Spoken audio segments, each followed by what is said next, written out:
special episode. As always, I'm your host, LB, and joining me is CT. Good evening, everybody. So, why is this episode special? Well, because we're debuting a new podcast series. Yay! Woohoo! As has been established on our other podcasts, myself and CT have a lot of useless anime knowledge in our heads, and we decided that we want to help spread that around by creating more anime fans because the world can never have too many anime fans. Very true.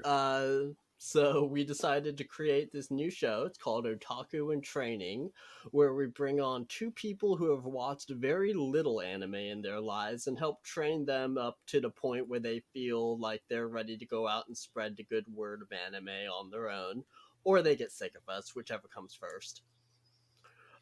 So with that said, I'd like to introduce our two resident otaku in training, Bama and Brandon. So before we get into things, today's subject is going to be the 2011 light and fluffy, wholesome magical girl series Madoka Magica. And before we get into that, just to warn everybody, this will be a very spoiler heavy podcast. So if you haven't seen the series yet, you're being warned now. But before we get into our series discussion, I want to go ahead and start with Bama. Bama, tell us about yourself. What's your background with anime and more specifically magical girl anime? Well, hi everybody. Thanks for having me. Um, my background with anime is, I would call it spotty more than anything else.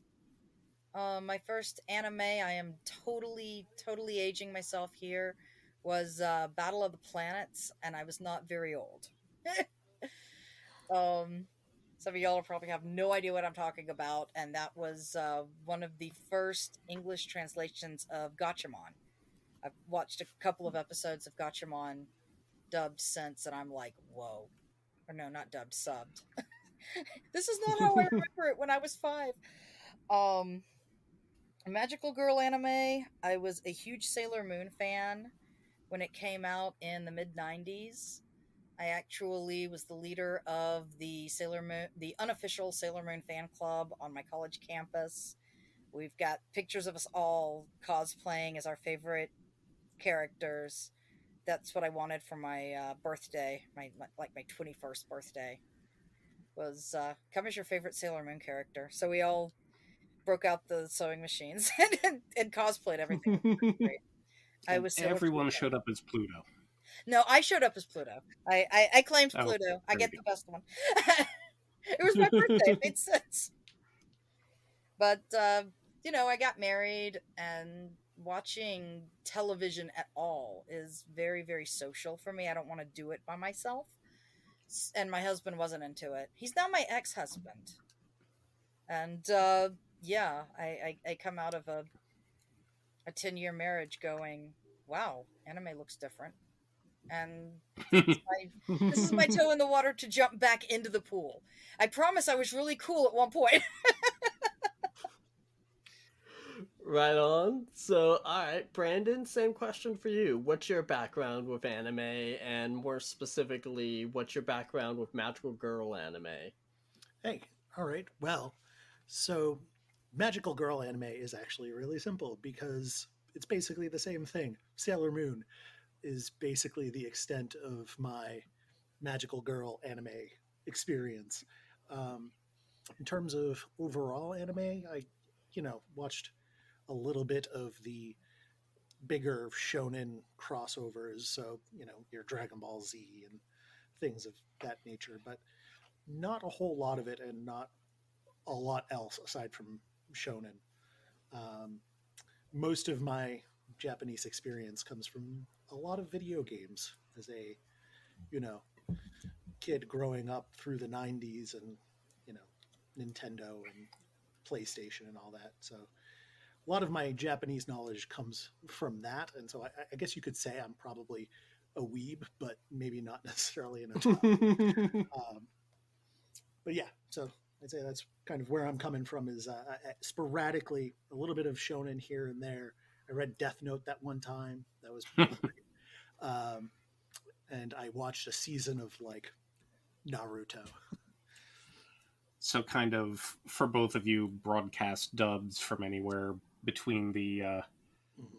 the early '80s or the '80s when Gatchaman would have been around through the '90s and a little bit turn of the millennium. For That would sure. be Yeah. accurate. Yeah. I mean, I guess I really started with Pokemon because video Sure. games. So, and then Pokemon, I was like that age for Pokemon, so I watched like the first 2 or 3 seasons of that pretty hardcore. Gotcha. That did sit in well. Did you in fact collect them all? I had, let's see, all the way through Gen 4, I had caught every monster in the games. And I didn't collect the cards for very long, but I did collect the entire 102 base cards, including like the shiny Charizard and all that. So unfortunately, those were lost to time because they would probably be worth a pretty penny at this point. But That is for sure. yeah. So, alright, now that we've had a chance to get to know everybody, get friendly with everybody, let's go ahead, let's start digging into the series itself. Before we start talking about it, I'm curious, and again, I'm going to start with Bama, just because you're on top on my screen. But what did you know anything about this series beforehand? Had you ever heard of it before? Did you know anything about its reputation? Well, when you mentioned it to me, you said go in as cold as you can, don't go researching it.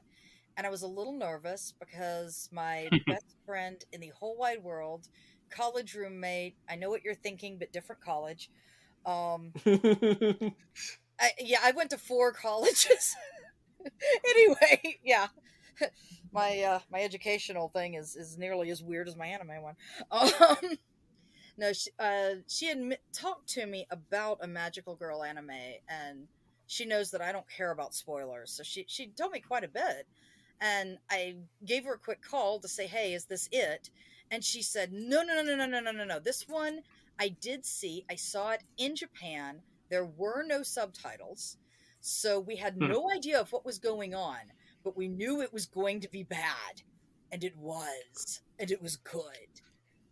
And after watching about half the series, I texted her back and said, "I've watched the dub, and trust me, English doesn't help."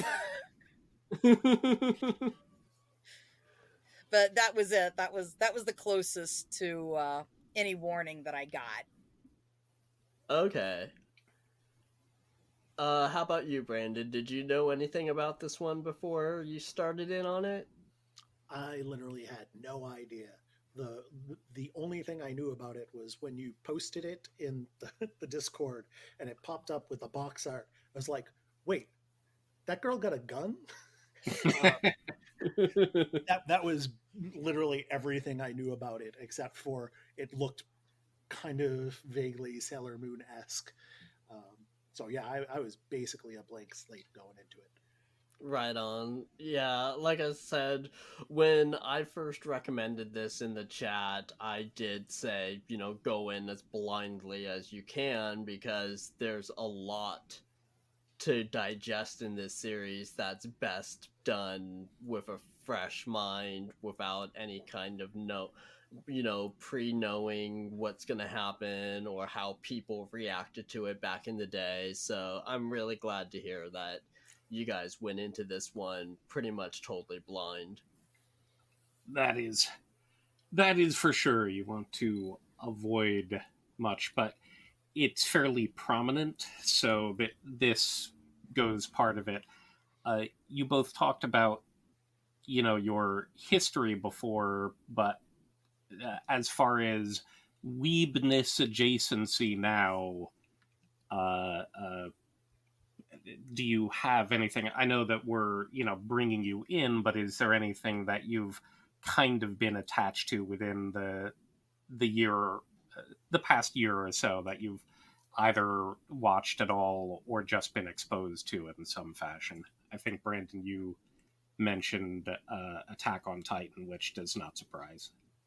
Yeah, I mean that was probably a little closer to year and a half, 2 years ago. They had it at the library, and I actually picked up the manga and read like the first novel, and then I got to the end, and I was like, man, that kind of jumped the shark right out of the gate. So I was like, you know what? Maybe this isn't what I'm looking for right now. I was looking for something a little bit more low key. Um, so yeah, I did that. I saw a couple, maybe handful of episodes of like DB Super, um, but no. Other than that, like I haven't really Okay. engaged in a manga. So Anime. you dipped a toe in and right back out.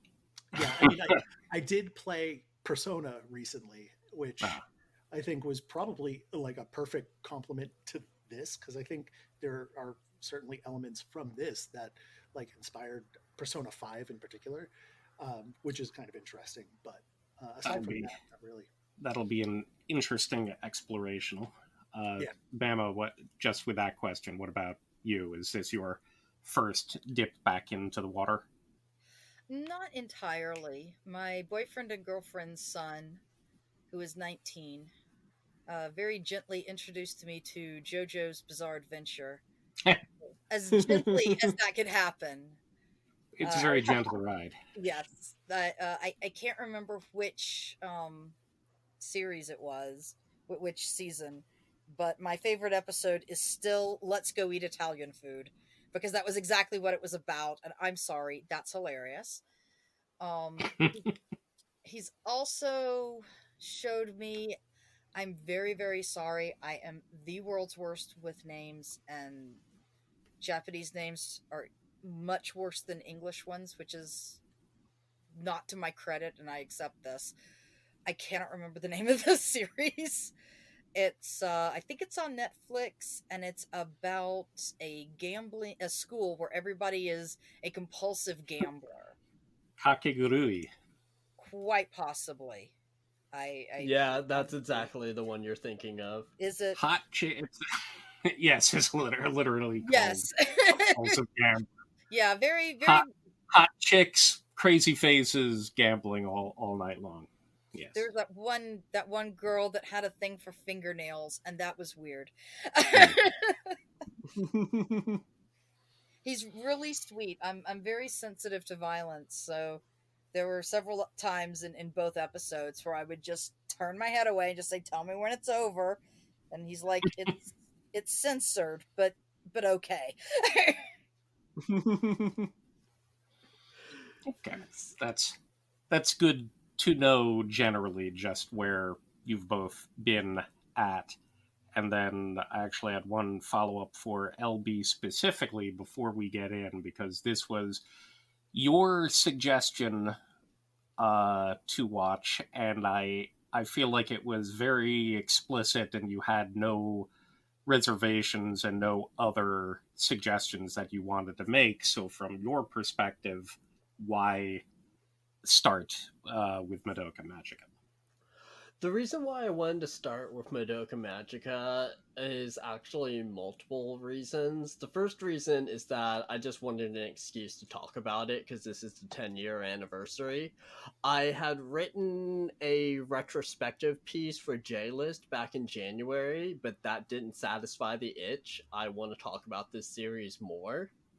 So it was partially kind of selfish in that I just needed an excuse to talk about this, especially with you, because I know that you're also a big fan of this series, and so yeah, so that was part of it. The other reason why is because I figured if we're gonna do this, we might as well go all in and start with a bang. And Madoka Magica was easily one of the biggest series of the last decade that influenced so many series after it that it just felt like a really nice monumental way to start this podcast series off and get us kicked off on the right foot.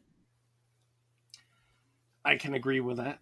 I think by and large, either this or possibly the Monogatari series by shockingly the same studio are kind of the the entry point writ large to the 2010s in the anime community. So, and it's certainly entering it with a bang, as it were. Yeah, so that was the reason. Those were the reasons why I decided on Madoka first. Is like I said, it's the 10-year anniversary. You know, it's a great excuse for us all to talk about it, and also again because it was just so monumental back in the day. I remember.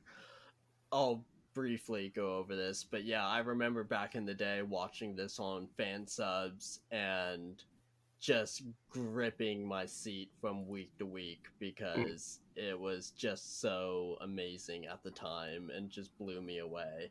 But we will get into that more as we progress. Let's go ahead, let's start at the beginning. CT, I'm going to go ahead and turn things over to you. For people who are only vaguely aware of this series, can you give us a brief story synopsis on what Madoka is about? Well, I think you gave it all away in the beginning. It's a light and fluffy magical girl show about not giving up and making friends, and it's Y'all don't a. believe a word he says.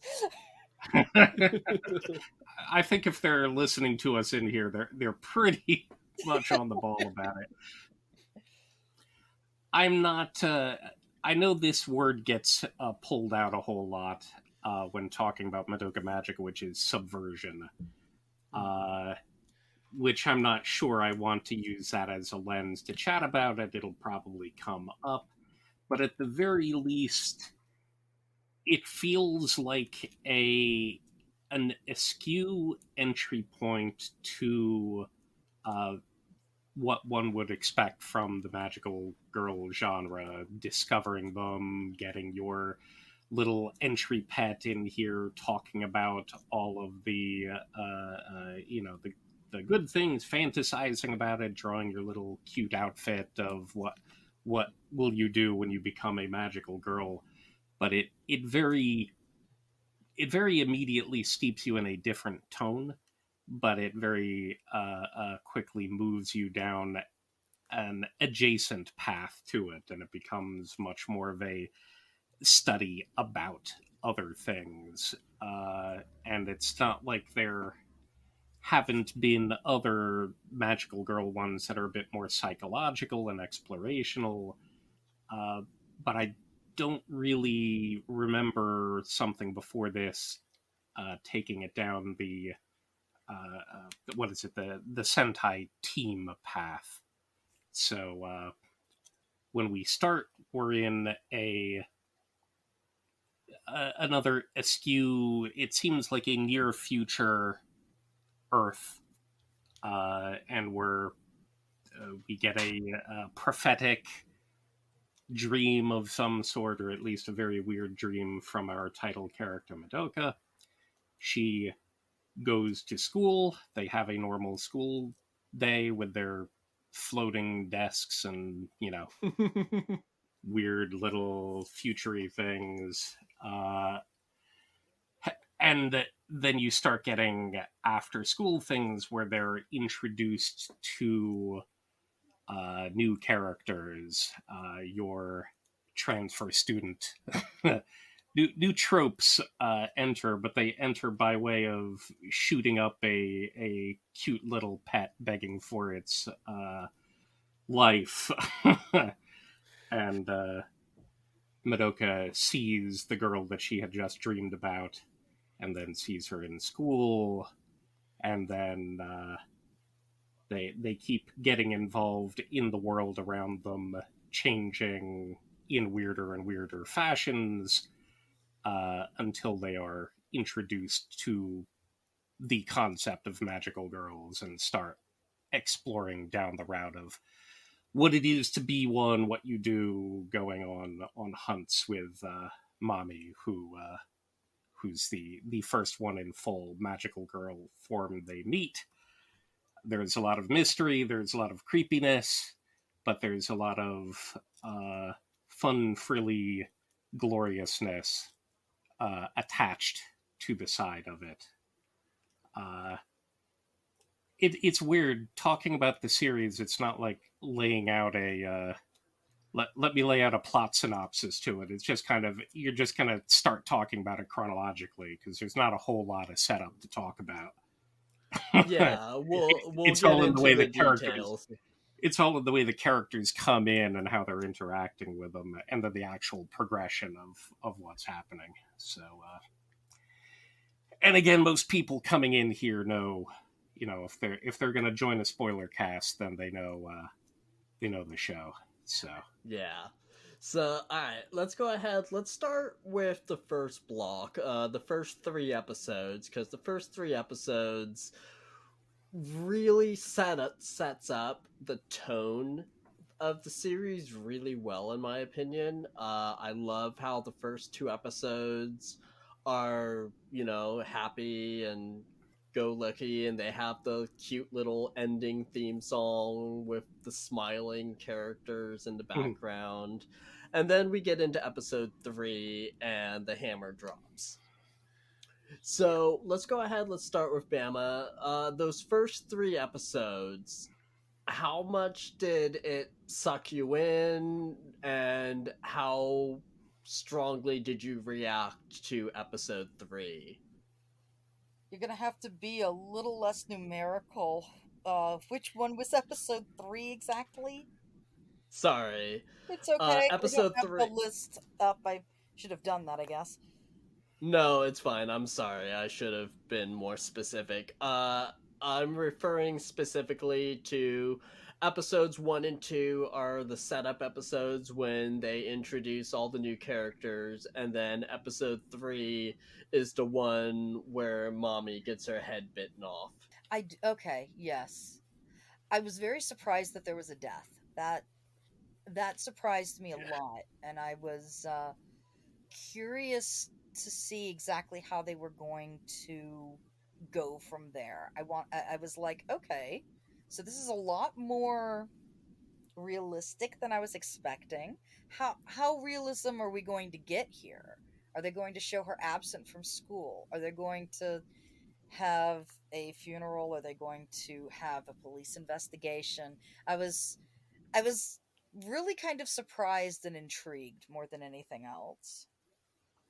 Um I remember my notes from the first couple of episodes were this entire world is made of glass. Everything's so futuristic. I was like, okay, it looks like it's a school building, but the entire building is made of glass with these giant windows. Um, and I remember being very surprised at Cube. Aforementioned best friend has a stuffed Cube, and I am no small amount of repulsed at how many times I have cuddled the Cube, not having any idea what the heck it was. So that's a tidbit. That was a reaction that I had. So your impression of Cube from the beginning was maybe a little off, but the cute, helpful, magical girl, the Luna analog. There was something weird and otherworldly about Cube. I am a fairy fanatic, and Cube almost immediately reminded me of the Fae with the granting wishes, with this facial expression that never changes. And Who smiles? I absolutely love Cube's his look or its look, their look. I never quite understood They call Cube him, him. so not that it matters, but that does get used. Okay, I loved his look because best I can tell, it never changed, but he got creepier and creepier with each time you saw him, and there wasn't a change at all. It was the same, character, but the eyes got deader and deader without actually changing. But yeah, I could tell there was something that wasn't quite right about that. I think what I wrote was, "Oh, that's what Liv's critter is." Lots of cuddles. I thought it was adorable when I saw it as a stuffed animal. Right on. So, Brandon, what about you? What were your first impressions from those first couple of episodes? And then how did you react to the big moment, the big tonal shift in episode 3 when we had the death? So, I think actually for the first, after the opening of the first episode, for through episode 2 and probably most of episode 3, I was actually a little bit cool on the show because I, the way the show opens, like my first reaction after conditioning is I was like, man, this thing basically just opens up with like the JRPG finale boss fight, right? Like it just cuts to it and you're like, bam, this big, like godly boss monster of some kind. And it's like, yeah, she showed up anyways and she's fighting as hard as she can. And so like in my head, like I saw that and I was like, man, okay, this is like really intense. And then it cuts and it's just kind of like, day in the life kind of for, like an hour. And I just really didn't expect that after the opening. But like you were talking about subversion, right? Like that's very intentional. Like it's trying to set you up. And so that cut, I wasn't quite ready for it. And then once mommy died, like it all kind of clicked. I was like, oh, okay. I kind of feel where this is going. And I mean, I didn't know quite to the extent that it was going. But it recontextualized the rest, the rest of those, the rest of that time in a way that I thought was kind of interesting. I gotta, when mommy died though, like part of me was also in a, yeah, but that's not going to stick kind of feeling, right? Like, but it keeps, again, like it keeps setting you up, right? Like, I feel like you're supposed to go, oh, now I know what Madoka's wish is going to be, right? She's going to want to revive mommy or whatever. And I feel like that happens throughout the show where you're given a view of things happening around her to contextualize why you think she would wish for one thing or another. And I think that was kind of an interesting way of like examining what was happening in these people's lives.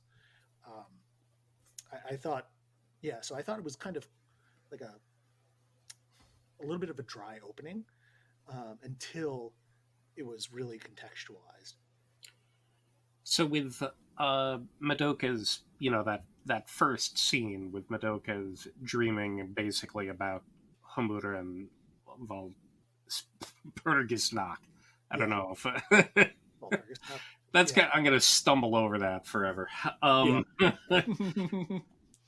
Did it come across to you like it was an actual dream? Did it feel like an in media race, like you were seeing what's going to end the show at the beginning?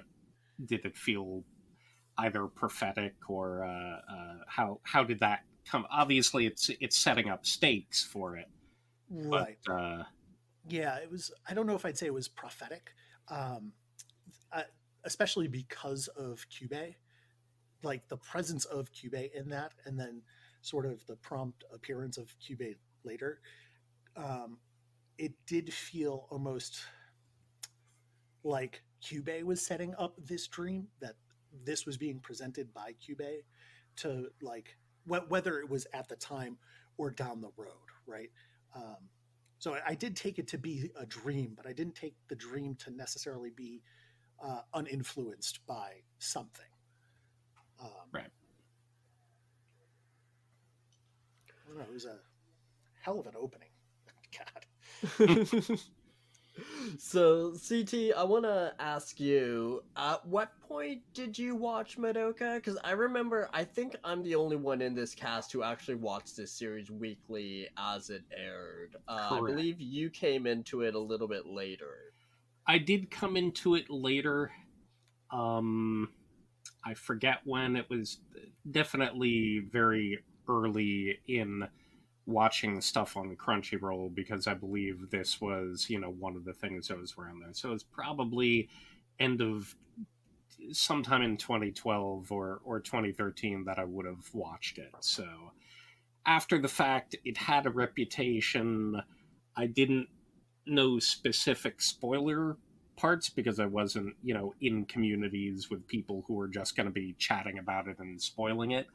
But at the very least, it's, one of those things where I knew the reputation of it, and of the writing of Ura Butcher esque. So there was enough that I knew from reputation that makes it hard to go through. And I do wish that I came to it as clean as possible, because then I might remember what exactly I was feeling and maybe it would sit in better. So yeah, I was going to pass a question back to the new folk as to me, the tone of the labyrinths and the kind of paper cut animation strangeness to it was definitely askew. And I know that they try to present it very brightly and cartoonishly, in a way, kind of like you're watching an animated show and they're experiencing something animated. They're experiencing the equivalent to their world of us watching anime by entering the confines of these labyrinths, because everything is not animated at the same speed. It comes across, it seems influenced by a much different art style, which I of course love the art style in particular. So I was curious how both of you felt about the way that the labyrinth and the witch domains were in particular, tonally at least. They were weird. I think I found them pretty unsettling early on. Uh, after probably the first three episodes or so, like I kind of started to get used to them and be more interested in like what the things were doing, because they in episode 3 they actually linger in one of these labyrinths for a while, and I actually was kind of more interested in like what these things are actually supposed to be, because clearly this there's something going on with these figures. They're not just meant to be like kind of creepy in their weird sort of almost stop motion way of moving. And so like early on, like just the oddly alien nature of these paper cutouts that should be kind of mundane, like really kind of messed me up a little bit. I was like kind of freaked out by it, until it really it settled down a little bit, and you could be like, okay, but what is this thing supposed to represent? Yes, I agree. I remember the first time we saw Labyrinth, commenting to my girlfriend, I am not okay with the creepy little cotton balls. The creepy little cotton Yeah, balls were not yeah. my friends. I am not okay with them. It was unsettling is a very good word. And I would agree with that, certainly. I think that's why, even if I didn't know it had a reputation, the presentation of Cube and the askewness of the witch labyrinths, even though there's nice stuff, it doesn't seem to be very threatening in nature, even and especially the one that takes mommy's head off at the end of episode 3. Uh, but it feels very specific to letting you know that there's more under the surface going on here. Yeah, Of oh, I was just going to say, it seems like it's very, the way things are moving and how everything is fake, for lack of a better term, almost makes it feel like it. I mean, it is trying to represent a sort of a broken psyche, right? Like the things aren't working the way they're supposed to anymore. The things you're seeing are not clear. They're almost like obscured by, like, are you looking at what's on the paper or the shape? Like, this whole thing, how do you interpret what it's supposed to be? And so, like, taking all of that together, you're seeing like a very again, it's like it's broken, but like also kind of impure and distorted, right? Like, it's broken and distorted, and it manages to capture that, I think, really well. Definitely, I think the impact would have been strong enough for me at that point to be scouring everything for, okay, what's the hook, what's going on here. My general nerd paranoia always has to look for something. And of people who I have introduced this to, including my mother, she's like, I didn't trust that runt for a second. Cube completely messes people up from the beginning. So you still aren't going to expect it, I don't think. Going in, generally, some people will, but the extent of where they're going to, maybe it'll be darker, maybe it'll be weirder, but it won't necessarily involve, opening present character getting killed that early on.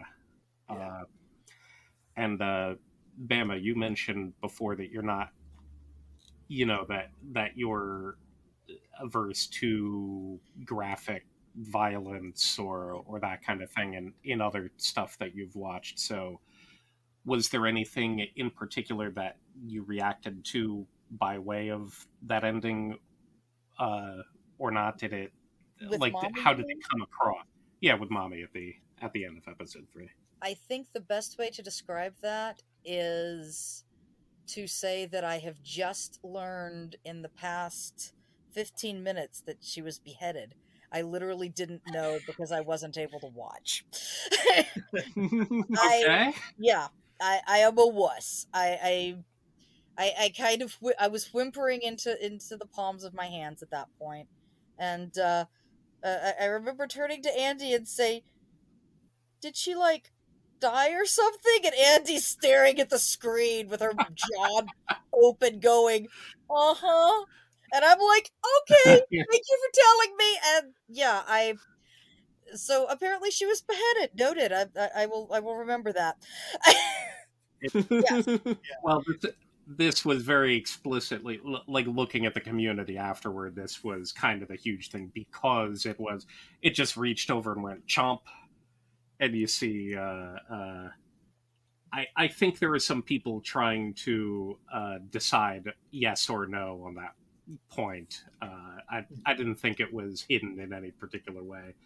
It was not, explicitly graphically. It was done in silhouette and kind of cast off shots, but still, the implication is there. So when there's fighting scenes going on in the witch confrontations, are you actually like looking away and just listening to the dialogue during those? Depended on the scene. I do remember watching the most disturbing thing that I was able to wrangle was when, give me a second, I wrote her name down. Sayaka. Sayaka. Sayaka. Yeah, Yep. when Sayaka lost her noodle and just started stabbing the heck out of that thing. I actually jotted down here, I'm very glad that that's censored.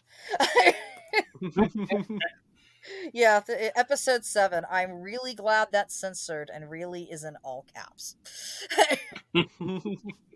Just because So that before we get too far in, I want to go ahead. I also want to ask a question to both Bama and Brandon about how did you feel about Mommy when you met her up to the point that she makes her grand exit from the series in episode 3? Because there's basically two schools of thought here. One school of thought is that Mommy was very cool, very confident, but may have possibly overstepped a little bit, but didn't really, have it coming to her. Then there's the other hand, who's Team Homura, who believes that Homura was totally in the right and that she tried to warn Mommy and that Mommy basically had what was coming to her. So I'm curious to know, how did you feel about Mommy? Did she come across as too arrogant or too confident? Or was she just the right amount to make you, react to her passing? Let's go ahead. Let's start with Bama. Well, the fifth line of notes I wrote down says, I really don't trust pigtails. I didn't even know her name and I didn't trust her. I really didn't. And it's funny because after she died, I actually got a better I had a better view of her after that. But I really thought she was 100% in cahoots with Kyubey at the when I first met her. I was like, who is this chick and why is she all, yes, yes, you should trust the creepy thing that tells you it'll grant your greatest desire. And I'm going, uh-huh. Yeah, I very much agree. I think I kind of distrusted just about everything once like Homura showed up. I was just like, there's some weirdness going on about like who we're supposed to trust and who we're not supposed to trust. And I was a little bit distrusting of Mommy, even though like her her mannerisms seemed very genuine. Like the way she was acted seemed like it was supposed to be genuine, but maybe too much so. Um, but like by the end of the third episode, I think to me it felt pretty clear that it was the idea that she was overconfident or anything like that. I think she was too desperate. You know what I mean? Like she was so desperate to have other people around to believe that what she was doing was good. Like I think that's why she was so attached to Kyubey, was like, oh, why are you doing this? Like I need to believe that this is meaningful because otherwise what am I doing? And so like yeah, I think that like she probably would have been all right handling that witch by herself without the conversation that preceded it. But I think when she is in that state and she's thinking and she's desperate and she wants to impress, she wants to be this role model that Madoka like sees in her. She's trying to live up to an expectation, and it's like, I don't know, playing games, right? Like sometimes I get in my own head over, but no, I've totally got this. I'm going to wreck it and make it look good, and you mess up, right? Like, okay, I'm trying to live to an expectation, and then you don't because you're trying to. When normally by yourself, you'd be fine. And I get the impression that that's kind of what Mommy fell prey to. You're playing a rhythm game and you've got your combo Perfect. past 500, Absolutely. but knowing that you're about to perfect it means that and somebody walks in the room and you're just, that's it, right? Like you have this, it's the simple 3 steps and you're done, and somebody walks in and that's it, right? And I think that's what happens to Mommy, is like she's just in her own head. Like at that point she's been compromised in a way that she wasn't before these people showed up in her world. So, all right. So, moving along, we're getting towards the middle of the series. This is where I think the series started to really take shape. This is where Sayaka becomes a magical girl to save Kyosuke from his illness or injury, whichever it is. I'm not sure. And their Madoka is dealing with the death of Mommy, and she's trying to cope with that while still getting pressure from all sides. CT, you had something you wanted to say? Yeah, before we move on, because as you mentioned in the beginning, you've been wanting to talk about this as well, and we're putting certain questions, of course, towards Brandon and Bama, but it feels like that's something you also wanted to comment on regarding your impression of mommy, not just asking the question, but what how does the process of her character up to this part fall, in your direction and even your wife's direction? Because as I remember, the both of you had a mommy thing going Oh, yes, we had very strong opinions about this that were polar opposites. on. Uh, this was an ongoing debate in our house for years and years and years. Basically, the way that I saw Mommy when I first watched this series, and again, I'm reiterating that I watched this series weekly when it first aired, so I was getting this piecemeal bit by bit. But my first impression of Mommy was that she was the super cool senpai. She was confident. She was awesome. I loved having her in the series. I thought that she was going to be sticking around for a good while and she was going to be the one to fend off Homura. And then when episode 3 hit and I watched it, I had a similar reaction to what Andy did, and my jaw was on the floor. Brandon, you wanted to interject? Oh, I just wanted to say, like, again, I think it's maybe it's because I watched shonen, right? Is like that senpai role, like you feel confident that that's cemented, right? This guide who is going to lead the main character to growing their power rather than just realizing their potential, right? That's going to be a major part of the arc, is that kind of growth. And yeah, I mean, it does kind of throw that out the window, right? It's like, this is what you think it's going to be. No, it's not. Lol. So, Yeah. yeah, so, I mean, my opinion of Mommy was immensely positive off the bat. I thought that she was, like I said, very cool, very confident. I like those types of characteristics and characters, so I was very positive on her. My She was wife, on the other stylish. hand, She gave people cake. What's not to like? Very good. exactly. But my wife, on Yes. the other hand, was 100% Team Homura. She very much hated Mommy with a passion. She thought that any praise or attention that she got was not deserved. She thought that Homura gave her ample warning of what was about to happen and that Mommy's death was entirely on her. So yeah, so we had some very polar opposite opinions It on this. it's interesting. My opinion of mommy generally is positive.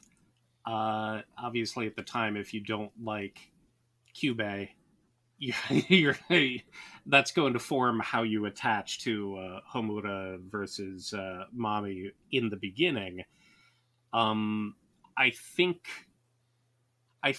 of course, it's a weird way to say it. She obviously serves her purpose because, like, her character lens is how we get to understand what this show is actually about. Uh, and I think it works very well in the end, as Brandon was talking about, where we see more vulnerability. We see that mommy isn't as confident as she would like us, or like Madoka and Saiga to believe, that she's been lonely in this. We see a bit of what would be, conventional magical girl darkness in here, and we think, right, it's going to be fine. Madoka will join her at some point. We'll get more going on. When you mention that Homura gave her ample warning, interestingly, and obviously this wouldn't be for Bam and Brandon. You can't have this particular perspective until you've watched the whole show. But for me, I kind of think that Homura has been through so many permutations of this at that point that it kind of doesn't matter. She gave up on trying to convince the others about Kyubey. Probably Mami and Sayaka have both bitten it in a variety of ways or lasted to, well, Fergus Yeah. in other ways to get through. So I think she just doesn't have a whole lot of capacity to deal with how these characters might react this time, because she's been focused on obviously getting what is it, just making sure that Madoka does not make the contract and everyone else is secondary. Yeah. So we don't get we don't get a full like example of how many times. So I think that'll be, when we get to that point, that'll be one of the things to ask in a round, is how many times do we think this has gone on. Yeah, I think that it's kind of interesting that, like, I agree that she's probably not prepared to really talk about it in a way that makes sense, that she can convey to them. She's kind of, I don't know, empty inside. And I think, like, that's a major plot point that, again, later on is very important. Right. Sorry, I got in your way. Go ahead, Pam. Yeah. No. Oh no, it's fine. Oh, yeah. I just wanted to say that from the minute I saw Homura, I felt like she knew more than she was letting on. And I also felt like Mommy knew more than she was letting on, but Homura always struck me as more knowledgeable.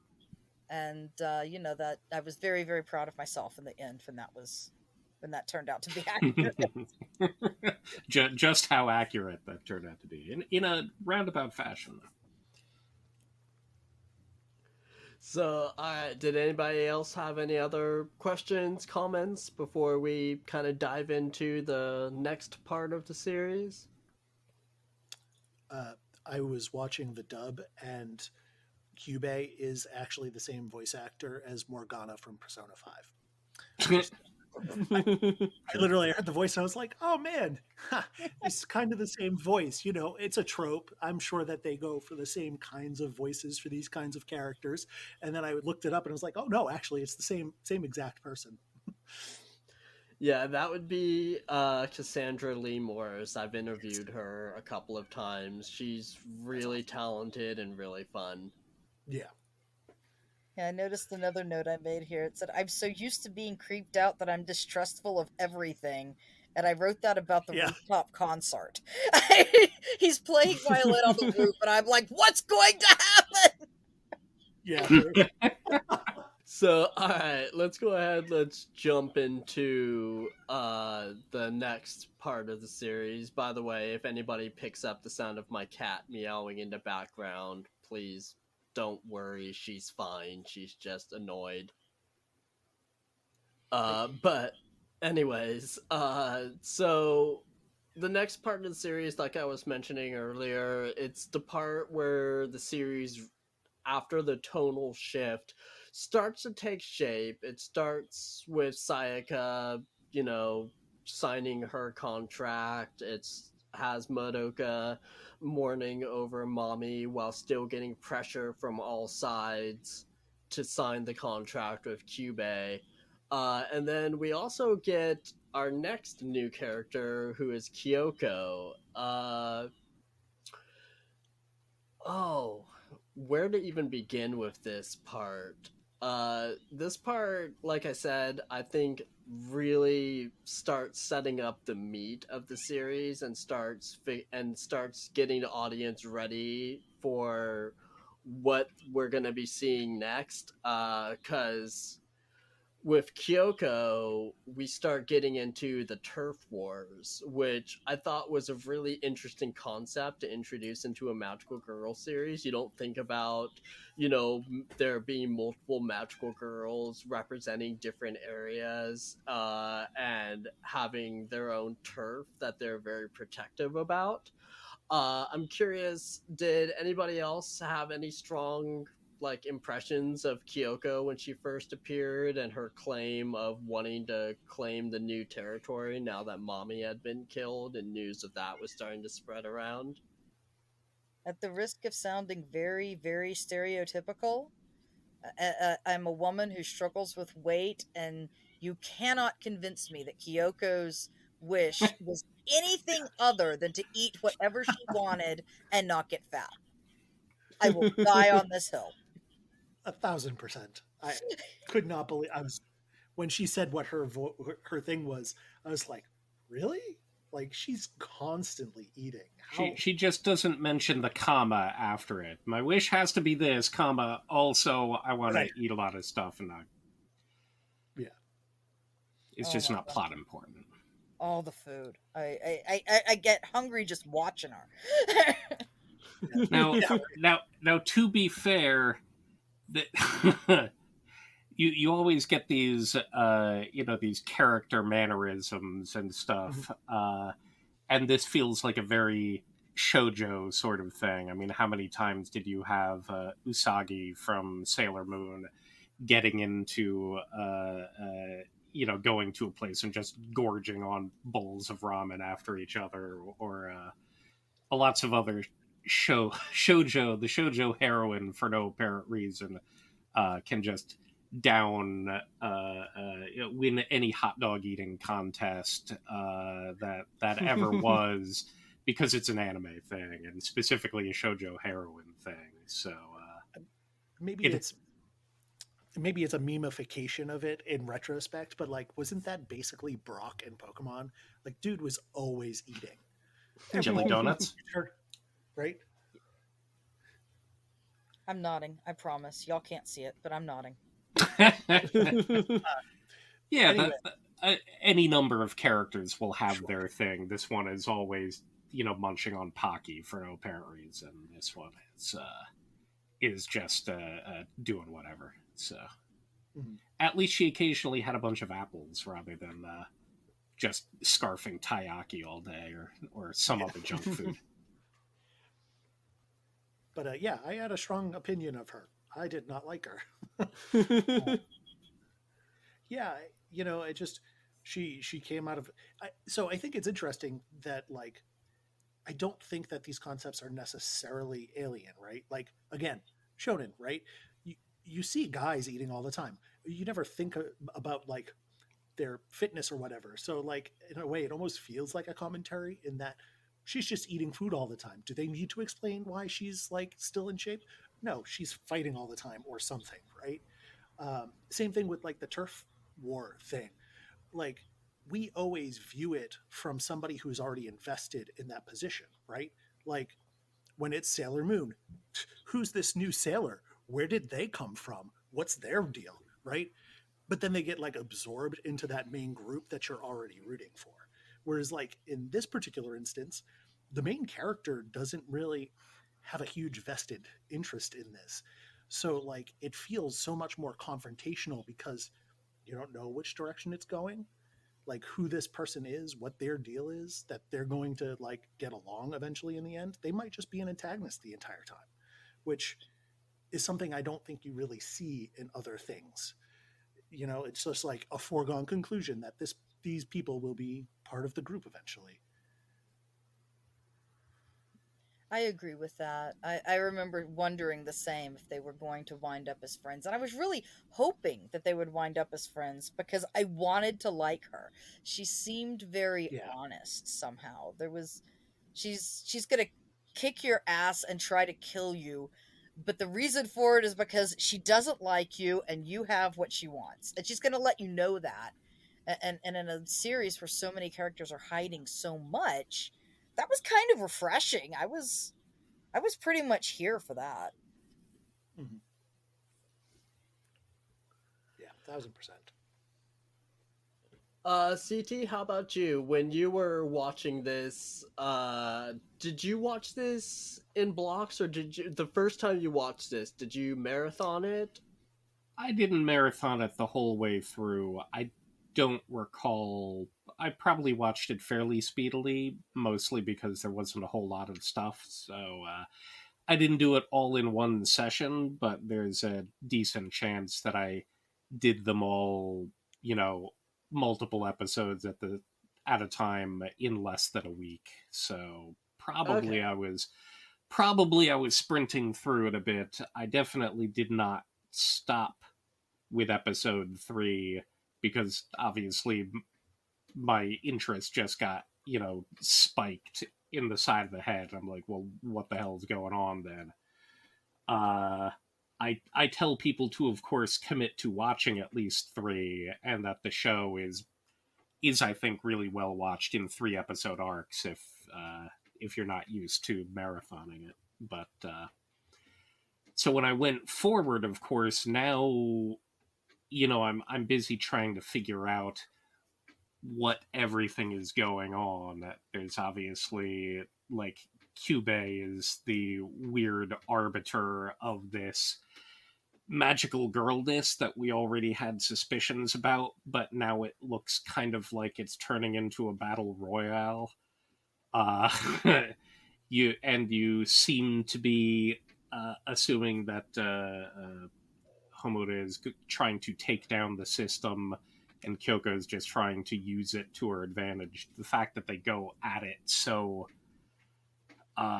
desperately, and at the time I'm very much rooting for Sayaka because you understand the nature of her wish and the selflessness of it. The fact that she saves Madoka and Hitomi's lives earlier in the episode, she's doing good things, and then it's ending by basically saying, oh, and while you're a newbie here, this much more powerful magical girl is going to try to basically kill you and take things over. And I'm like, what the hell is going on now?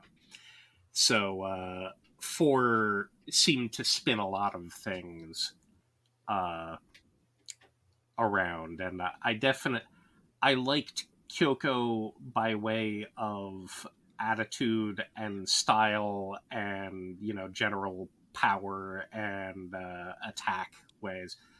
No offense to Sayaka, but she's got the most boring of the magical girlness. I don't know. I'm kind of like in a bard outfit, and I got a sword. Kyoko definitely has the best. You're Best not weapon. no items, final destination, Marth only. No, not as such. But so this next whole arc was interesting because you got introduced to something. I thought the show was going to spin in a different direction, and it doesn't. But it's obviously keeping up and doubling down on kind of the psychological pressure of it all, and we get to, of course, start seeing things. We're not seeing Sayaka's complete collapse at this point, but we're seeing the full, the stoking of what's going on. There's obviously more violence behind the system. We're wondering, well, are we going to have more characters come in? We now have seen the 5 who are showing up in the imagery, so it feels like these are the only ones. But if we have magical girls who are just going to invade the city because they want to the grief seeds from it, then who knows what can go on.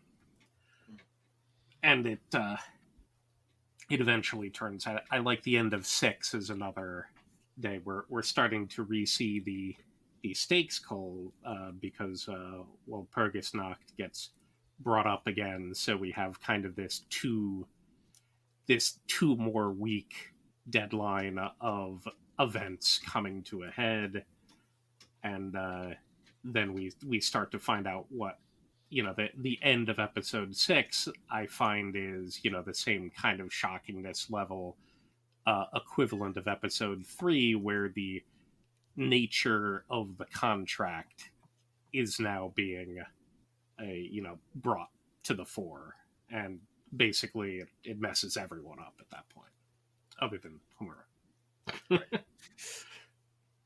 for Yeah, some reason. that was going to be the next point that I brought up, is that while episodes 4 and 5 are basically, introducing Kyoko and introducing her attitude and her personality and the conflict that happens almost instantly between her and Sayaka. Episode 6 is the next part where the hammer drops again on the audience, when we learn about the soul gems and we learn about what Cube actually does to the magical girls when their contract is signed, which totally screws up their mind. Bama, let's go ahead. Let's start with you. That moment when Sayaka is on the bridge and Madoka throws her soul gem away and she just passes out. What was your impression at that point? Did you have any guesses on what was happening? I did not. I assumed, just like Madoka, that she was just trying to prevent her friend from transforming. And then when she passes out, I was very confused. And then Hamina comes up and is gonna save the day here, Hamina style. And I wasn't as huge a fan of Hamina as your wife apparently, but I did like Hamina a lot. And I trusted Hamina. So I was like, okay, she knows what's going on and she's gonna fix this. And like I said, I'm a huge fairy fanatic, and I'd been associating Kyubey with the Fae and the concept of subverting wishes since episode 1. So I was a little less surprised to see all this, but at that point, I had stopped assuming that Madoka was going to become a magical girl, and I had started wondering, is she or isn't she? And at that point I started thinking, oh my gosh, she is going to, and it's going to be there's something that's going to happen that is really really really awful that's going to make her do this. And I was kind of morbidly curious to know where this was going. And that's about where I was in the series, thought wise, as to what was going on. Yeah, and I think it's kind of interesting, right? Because it's like, I mean, we'll get to the specifics of her actual contract later, but again, it's like, yeah, I think this is kind of the area where I was kind of in the same boat when it was like, oh, she's going to do it to save Sayaka, like when she was fighting with Kyoko. Um, and I don't think that, like, it didn't quite. That's the point where I was like, oh, this is what the show is about. It's not about all of this other stuff. It's not the fighting or any of that business. What what is this girl's decision going to be in the end? Yes. I was thinking the exact same thing at about the exact same point in the series, I think, was okay, this is about this one very large decision slash sacrifice and the um surrounding elements of that. Yeah. I as to the bridge, I totally thought for a second that like she had killed Sayaka. Like I thought she threw it down and the gem like shattered or it got run over. And that's why the body collapsed. You know, it took me a few seconds before Hamura like jumped off the bridge and freaking took off. And I think it's like the first step to really trusting Hamura, right? Like you want to think that she's doing good stuff. Like she seems to be logical. She seems to have good reason. She's not really relating well, but she has good intentions. And I feel like that's like really the first time where she actually panics. She's like, oh crap, and just acts rather than like trying to come up with an excuse for why this is beneficial and whatever else. And I think it kind of it's the first step to seeing her uh, true intentions, right? That she cares about these people. She hasn't that's the first time she shows some emotion. She's been very Yeah, emotionless the entire time, and then all of a sudden, you're absolutely right. There's a panic in her eyes, and then she goes. and you're like, Yeah. okay, there is something going on here. This is very serious.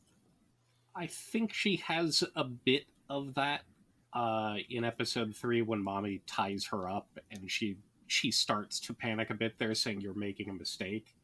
Yeah. Because she now sees, like, if I can act freely, I can help, but she's done something that I can't undo in here right now, so this may end worse than it has before. But right here, it certainly seems like an action that didn't happen previously. So now she's like, Right. oh my god.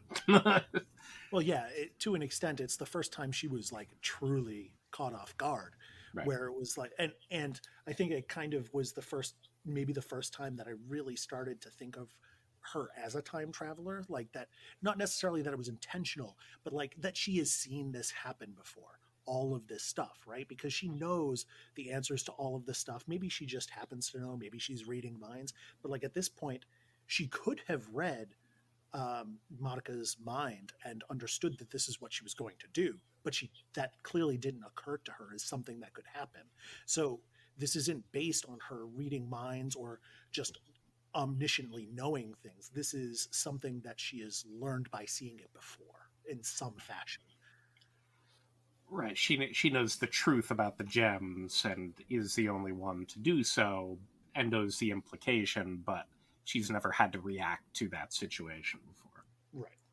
I remember thinking that since she and Kyubey were the only two that knew about the gems, I was wondering if she was part of Kyubey's species, and maybe if that was what was going on. So I was Interesting. bit of a mystery there. I was like, okay, so is she also a fae? And if so, what's her relationships? I was off, of course, but I didn't know that at the time. A good reason to Hey, keep it, yeah, I mean, at least you had a theory going, so yeah. She certainly comes across as rebelling magical girl, and since of course in the end here we're finding it out that Kyubey turns everyone into these soul gems and they no longer have a corporeal body or a human identity at anymore.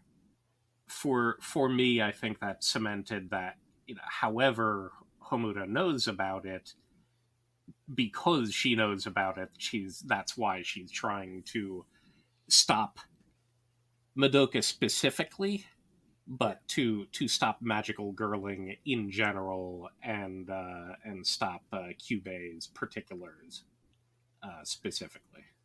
Is the scene on the bench with Kyubey, is that in this set of episodes too? Which one?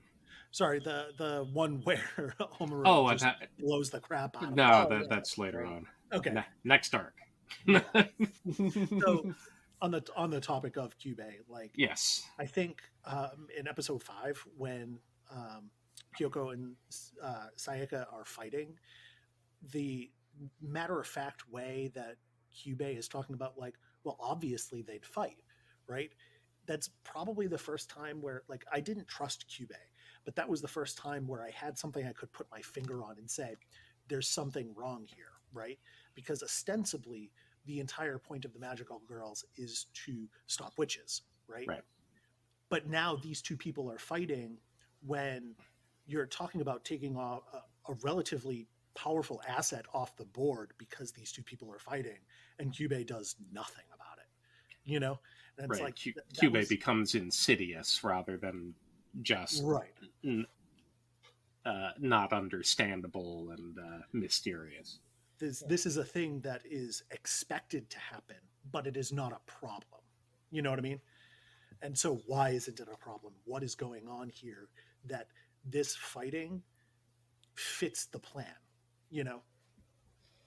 Right. Yep, I remember being surprised that he was so accepting. I was expecting the very low-key eye roll, no, stop, don't. Right. Very, very weakly protests so you can say you protested later. And didn't even get that. Kyubey's just like, yeah, they're going to try to kill each other. This is how we roll on the east side. I got nothing. Mm-hmm. So I'm curious about everyone's reaction to Sayaka once she learns the truth and her mental state just rapidly deteriorates. Um, it just rapidly goes downhill. She is upset about what's happened to her. She's upset because she's lost the boy that she likes to Hitomi. She is just spiraling downward, blaming Madoka for what's happened. Uh, how did that how did that hit everyone? I'm curious to know, you know, was Sayaka more sympathetic? Was she less sympathetic because she was the one who signed the contract without knowing the details? To be brutally honest with y'all, I watched those 2 episodes after a very bad day at work, where I wouldn't have been in a much better headspace than Sayaka herself. And before about 30 minutes before I watched them, I had some what Andy calls magic, and what is basically legal. It's legal in our state, so I was not illegally taking marijuana, but I totally had an edible, and my response to this was going to be colored by that. The only note I wrote was Sayaka got goth, and then I scratched Yeah, it out and yeah. wrote no emo. And I remember at that point I had to quit writing notes because I was so fascinated with the pencil leaving marks on paper. Um, sorry about that. I know, How do It's fine. labyrinths come across when you're stoned? oh my gosh. If it is legal in your state, get stoned and watch this episode. The labyrinths just pop. It's amazing. If it's not legal, then fear not. Watching the labyrinths, take the way the labyrinths work and apply it to just about everything. And that's how you see things when you're stoned. I am pretty sure the animators were on some leafy greens when they were creating this. That's Interestingly, my wife feels the same way about the labyrinth scenes, but yeah, Yeah. but anyways, go on. yeah, it was so that bit was going to color my memory of all this. I do remember feeling that she at very least had her priorities in the right order. She was a little upset about the guy and her friend that has a crush, but she seemed to be more aware that she's in middle school and her soul is now separated from her body. And I was kind of proud of her that she noticed that this was the bigger problem. Mhm. That's going to be a more, that's something to get upset over more so than the guy I like doesn't like me. Yeah. I got the impression that this guy didn't represent this guy. She was thinking of the entire rest of her life, however long she might be alive. She considered herself a monster, and the like, how can I expect him to kiss me thing was like, she's not talking about him. How could she ever expect to be loved by somebody? You know what I mean? Yeah. Like that was a stand-in for being loved at all.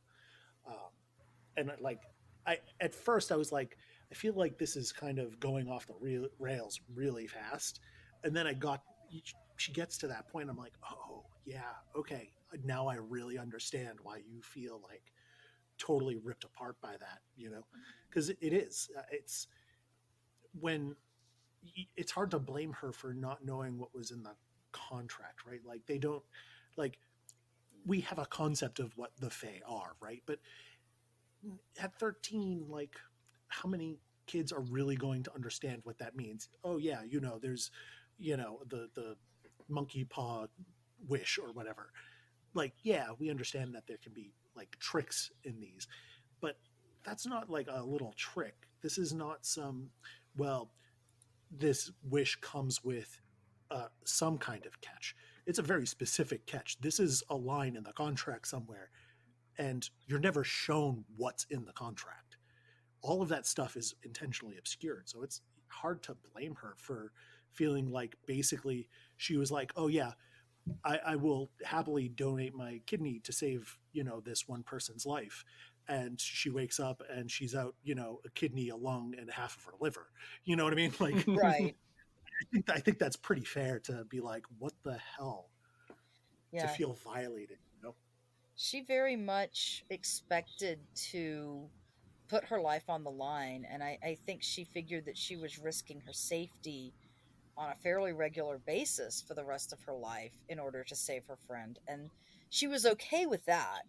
But this, Yeah. but now she's blindsided. Now her soul is literally detached, and she was very that it really did strike me as what she was the angriest about. And I was like, good for you, kid. I don't think I would have been that smart when I was your age. And she's so it's never mentioned, but or at least I don't think it is. But like in the context of the durability of her body, they're talking about how she doesn't have to feel the pain, right? And in a way, that is setting up her feelings about being held and like all of that physical intimacy, and how it's not real to her anymore because she can detach from it. Like that I don't think that part is really ever mentioned, but like that's what they're setting up with the I don't have to feel pain anymore. He's right. I don't have to feel the pain. I don't feel it. Right. I mean, in the terms of specifically pain, it can translate to other sensations, but obviously that it's dulling the negative extremes because none of them feel different Right. when they've transformed. So it's not like normal human touch and other stuff are affected. But yeah, you get the possibility of her willingly being able to turn everything else off at that point. Right. It feels kind of arbitrary because it's not necessary. Whereas before it was fundamental. It was kind of intrinsic to being human, is that you feel things. Right. I think it's we've mentioned the Fae a lot, of course, but somehow Faust hasn't been mentioned here, because Faustian bargains are, of course, the other thing that get mentioned. So I like how, if you know German and things, there's actual German passages from Faust in episode 2 when they're hunting with mommy to save that woman who's about to jump off the building. So definitely, if you knew anything about it going in, that would have keyed someone from that particular point. That did make sense. I picked up on Mommy's German coding, her Right. magical girl outfit and everything. Yeah, I was that just like, now oh, that you mention it, yeah. she's kind of She Deutsch was there. a little bit. Certainly, you get invested. This is where the psychological darkness, of course, takes the largest turn. I do tend to lose a bit of empathy with Sayaka. I can understand it, but in the end, she's still vainly striving against anyone trying to help her from any perspective. She can't get anything from Madoka, but Kyoko opens up to her, and they've been trying to kill each other before now, and she's introducing one thing to her, and they're not trying to kill each other, and Sayaka's takes from it, okay, the only thing I can strive to do is be pure. I will not harm anyone at this point. The places that her mind goes at this point is definitely very self-defeating. So I gain a bit more empathy for Kyoko, and I lose a bit of empathy for Sayaka during this. I had forgotten that she doesn't. I thought that the end of 9 was the other realization that, well, the end of a magical girl is becoming a witch, because that's how, of course, Sayaka goes out. and that wasn't the case. That reveal was at the end of episode 8, but 9's is pretty momentous anyway, all things considered. So I was busy I was busy thinking all of the big reveals were at the 3 episode mark. But so how does the the witch cycle land itself to you guys in general, as far as a I find all of the conversations from Cube explaining it pretty interesting, all told. But does it feel like it makes sense in a way, or does it just feel like it makes show sense because that's what they're saying? I'm if all magical girls become witches in the end, how do you where did witches come from to begin with, and how would you possibly defeat it? Shouldn't there be just a million witches? Yeah, I was a little bit.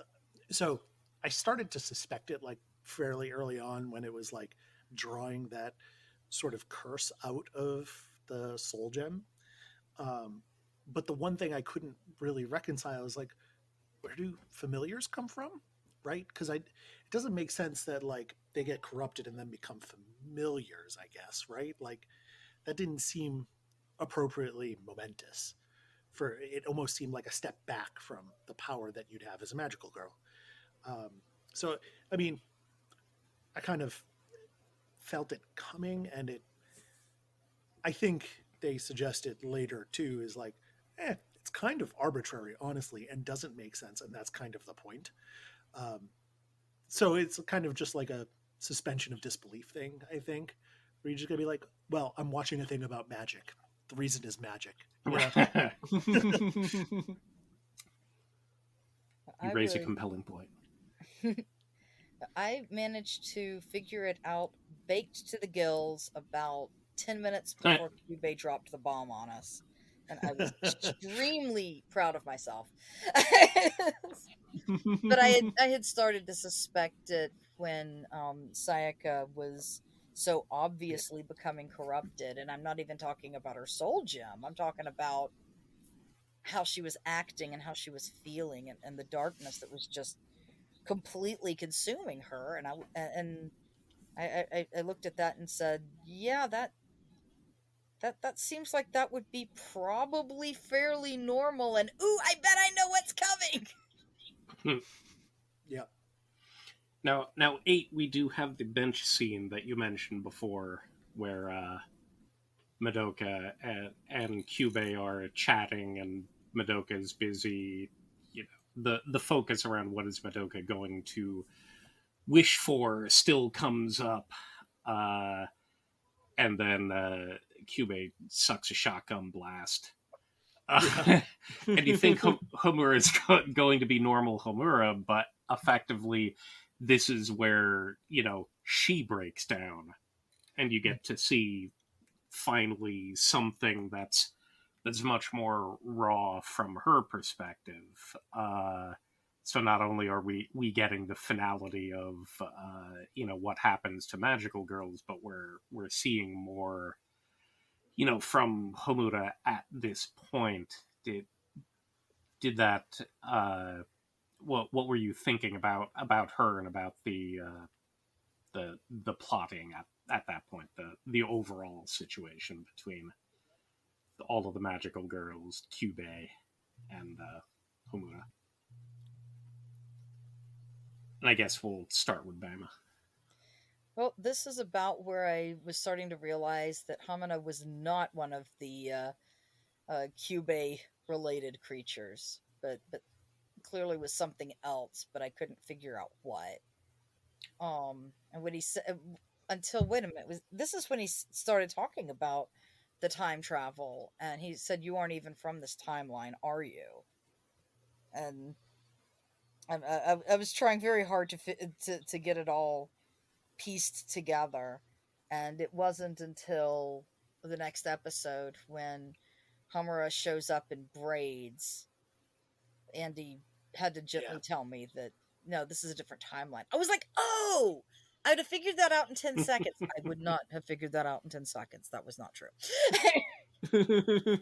That one is 10. We haven't finished the Sayaka arc because I that's know. finishing Kyoko. But Yeah, I'm just letting y'all know how lost I was. Got it. Well, you were still baking a little bit. Yeah, I think I was actually. That was the time we only watched 2 episodes because she said, "Do you want to watch a third?" And I said, "Nah, I don't think I remember a third one." I went to bed shortly after that, and I remember dreaming I was awake, and it was embarrassing. I'm not going to talk more about that if that's okay. Yeah, that's fine. Thank you. How about you, Brandon? What were you thinking with the plotting at this point?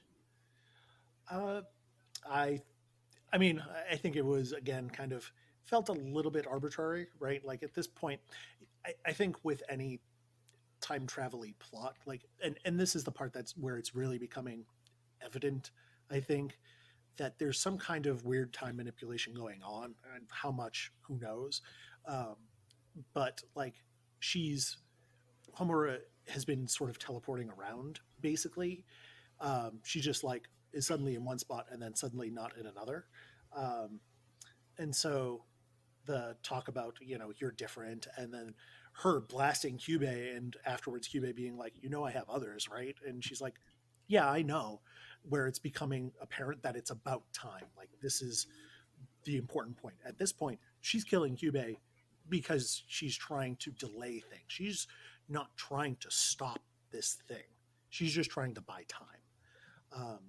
And I think with anything that's about time, like, there is a certain level of arbitrariness. And I think at this point, it kind of starts to feel arbitrary. It feels trying to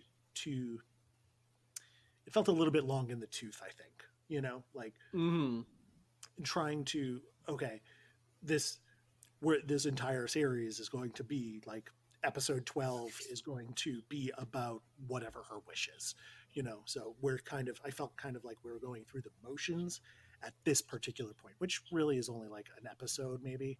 Right on. So, all right, wrapping up this section, the big thing with episode 9 is the death of both both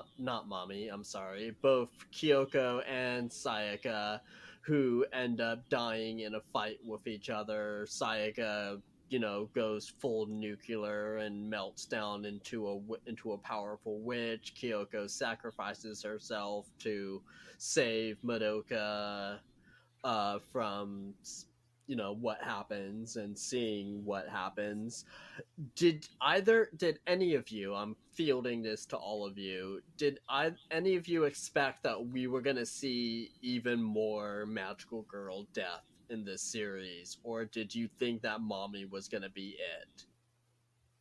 Let's go ahead. Let's actually start with CT this time. At this point, did you expect for there to be more death?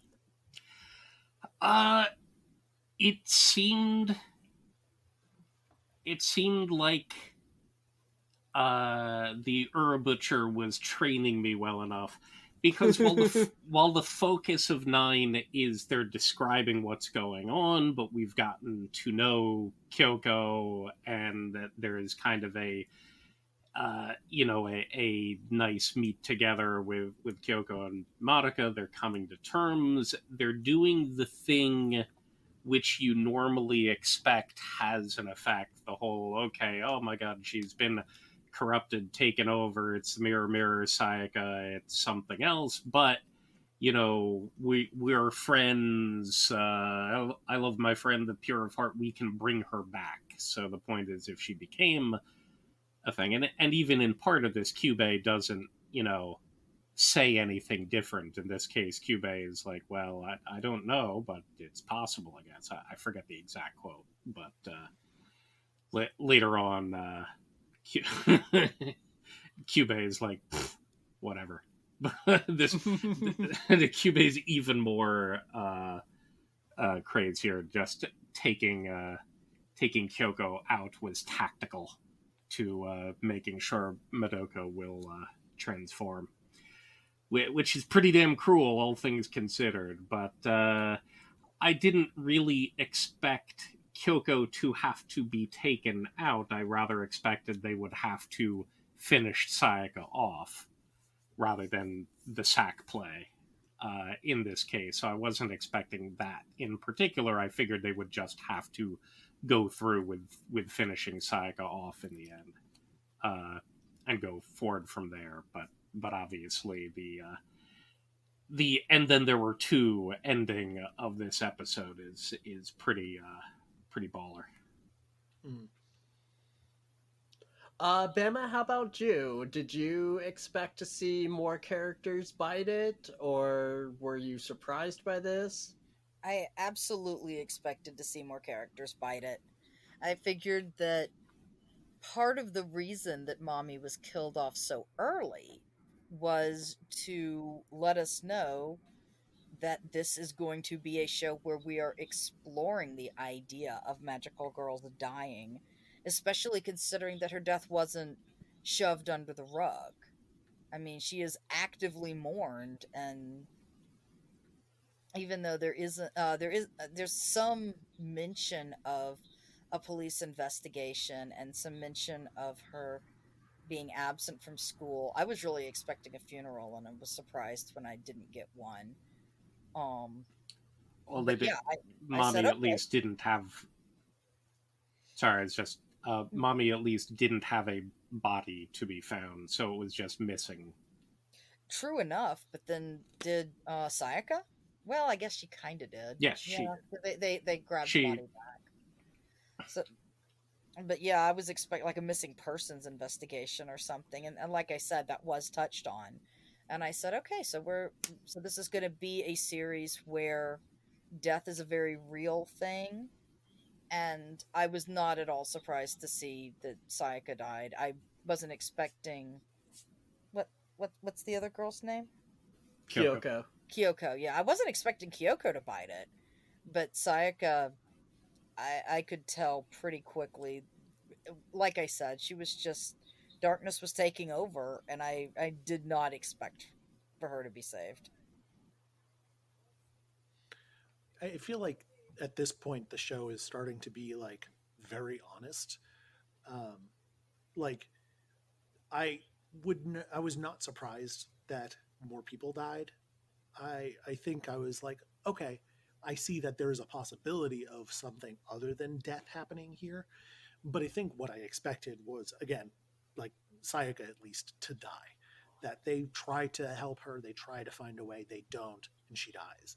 Um, I bought Kyoko, like just being like, well, okay, I guess this is how we go out, you know? Like, and to an extent, it mirrors how they first met, right? Um, they were fighting over turf and potentially killing one or the other. And so they ended up both dying. Maybe even to an extent as a direct result of that first conflict, right? That maybe not necessarily for the same reasons, but that was kind of the domino effect of like, well, this is all just kind of messed up, anyways, you know? Um, but yeah, no, I think it, I was not surprised that more death was coming. Um,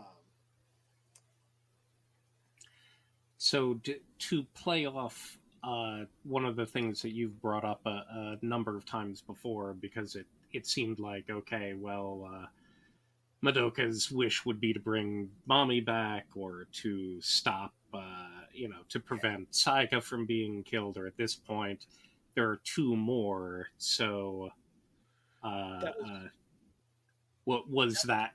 Is that turning now into what you expected? It's like okay, Yeah, she just has to undo all of this.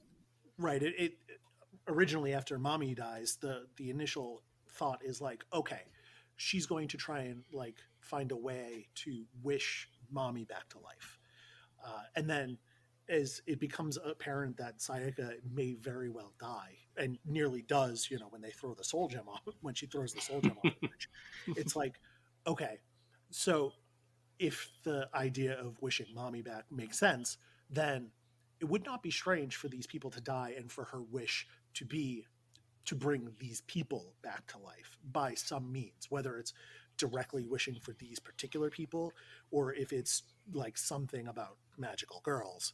The show is, I think, very aware of what it wants the audience to think the wish is going to be.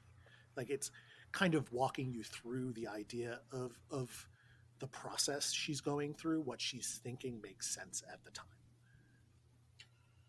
And before we get to the next episode, because the next episode, of course, has a lot of the answers. Yeah. I'm gonna mention something we'll probably talk about again later, but I'm curious. The opening, the song "Connect" by Claris, the OP of the show, of course, shows Madoka in her magical girl form doing stuff, and it's basically a whole lot of kind of lighthearted goofing around. Mami and Sayaka are there, and of course now we've gotten 3/4 of the way through the show. Both of them are gone. Madoka has not transformed. What was there anything that was building from that, or that you were considering over time? Because you keep starting every episode with the same OP that's basically showing things that are impossible. Right. Yeah, I think. Oh, go ahead. Yeah, I've been talking a lot.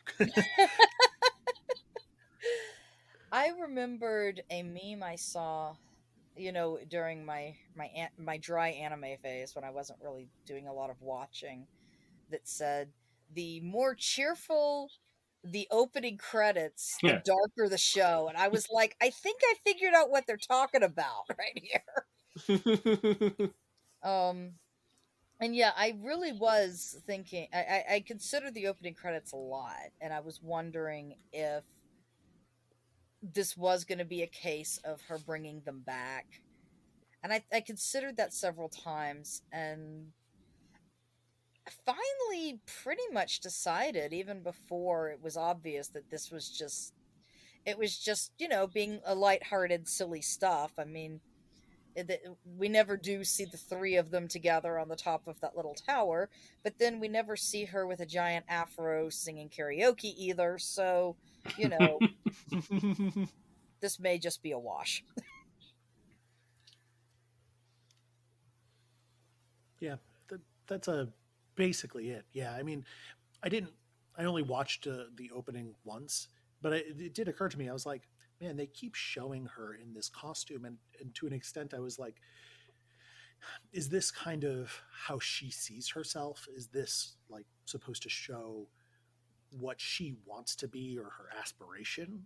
Because the show is really centering this every single episode, but by probably episode 8, I was pretty certain that it was not going to happen until maybe the very end of the last episode. It wasn't even just going to be like, the last episode opens and she makes her wish, but that like it may not happen until like the last moments of the very end of the show. And so like, what the hell is going on here, and why are you doing this? Because everything else has shown a lot of intention, right? Like the subversion of whatever, which I don't know is entirely accurate. I think it's very aware of like tropes and things, and it's definitely interacting with them. I don't think with the intention of subverting them, except in examples where they really deserve to be subverted. So like there was very clearly an intention. I didn't know what it was, but I knew there was something going on. And I guess let's pass this over to LB, since you are the only weekly watcher of all of us. Yeah. At this point, of course, and considering the OP and the scenes there, at this point we've gotten one explicit remark from Kyubey about Humura not being from this time, and we've seen a whole bunch of stuff with characters that, as stated, never happened. We're just about to learn the story, the big story beat and the big twist to it. Do you recall what your expectation was going into episode 10? Going into episode 10, I did not know what to expect. I had gotten the inklings from the foreshadowing that Homura had traveled through time and that she was going to reveal that at some point. I didn't know the extent to what it was going through. I just remember, I want to say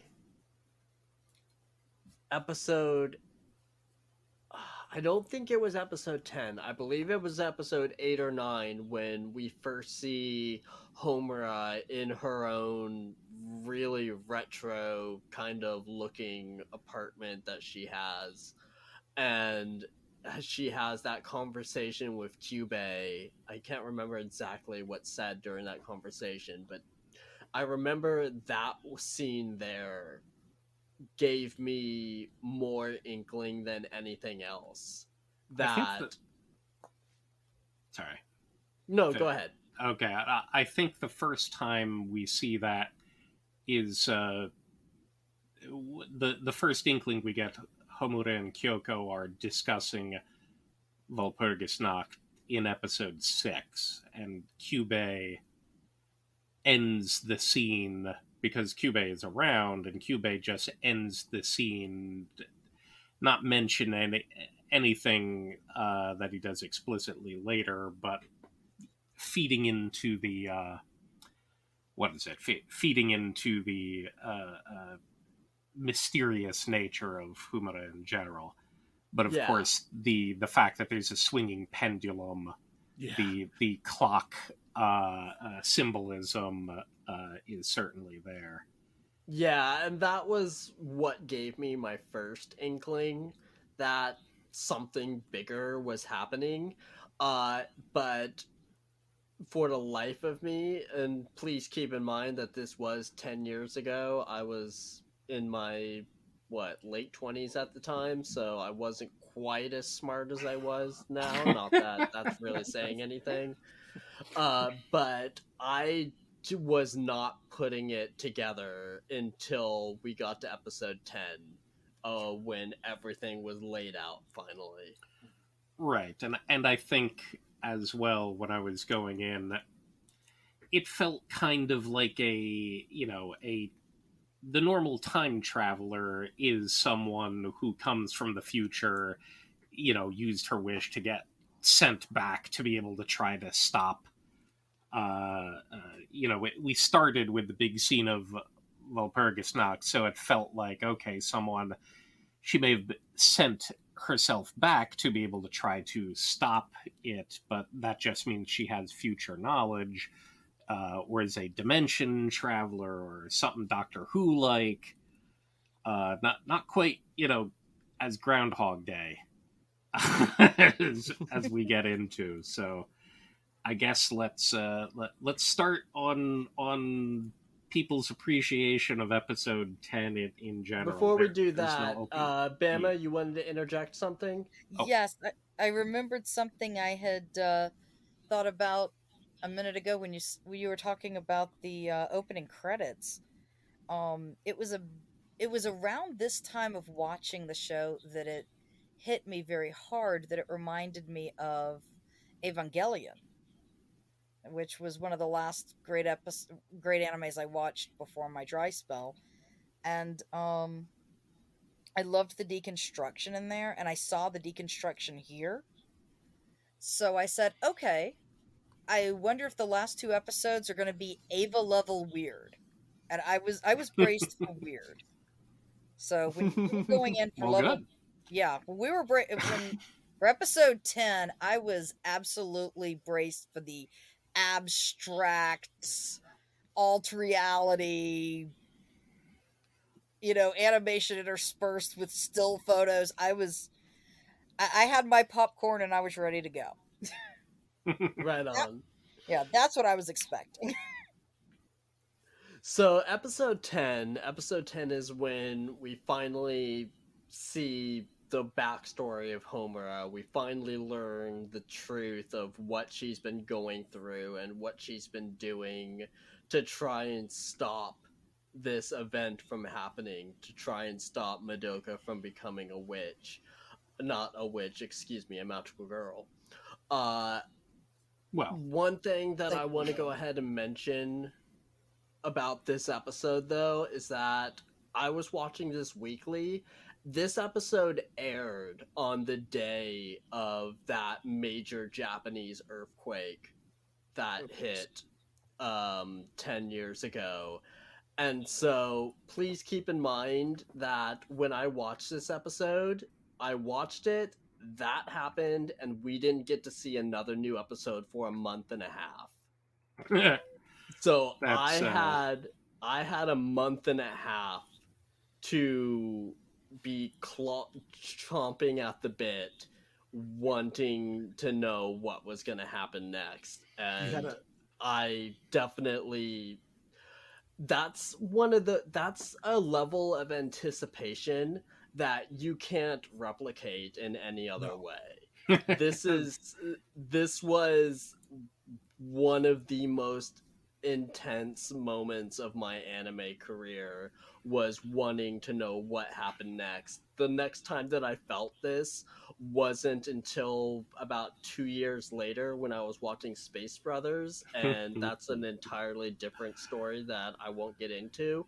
But the fact that we got this episode, we learned all about Homura, and then disaster struck literally, and we didn't get another new episode for a month and a half. The theories that were being thrown around in that month and a half were mind boggling. Everyone who was watching this series had a theory, and everyone was different about it. oh yeah. But it was possibly one of, I don't want to say it was, a good thing that it happened. Obviously it wasn't. But I want to say that the level of attention that was being put on this series at that time for that month and a half, because we weren't getting the new episode, was amazing. I don't think I've ever seen anything like it since. Do you recall whether or not it, the with the earthquake, it was delayed due to, just production issues, or general life disruption, or very explicitly because in the next two episodes it's effectively a city being destroyed and No, subject matter? I believe it was delayed specifically for not production issues, but more recovery, and a lot of the television time at the time was being devoted to updates and what was going on. I don't believe that there were primary production issues. I believe it was more just the television airwaves were dedicated Right. to getting the latest information out. Gotcha.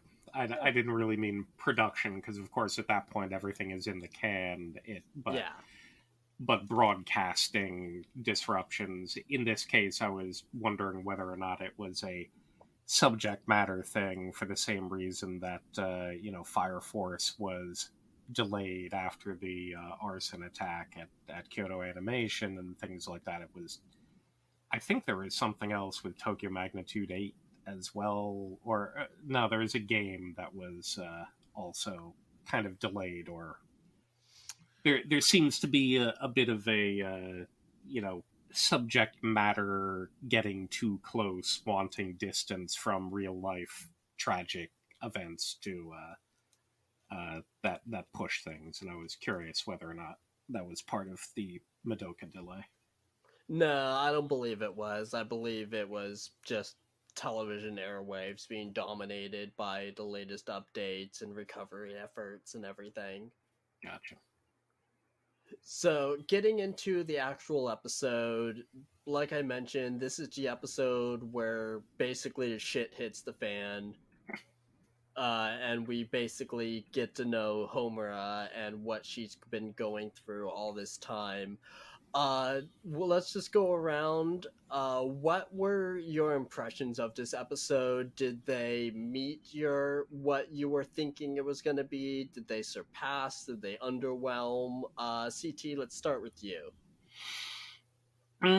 Okay.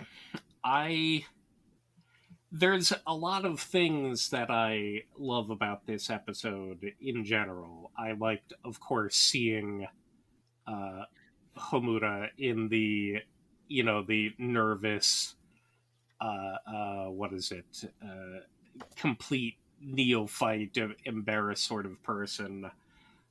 So you get to see a whole other aspect of her personality and get to understand the transformation that effectively she takes over the course of this episode, and you're trying to think of how long that actually reflects in Groundhog Day time.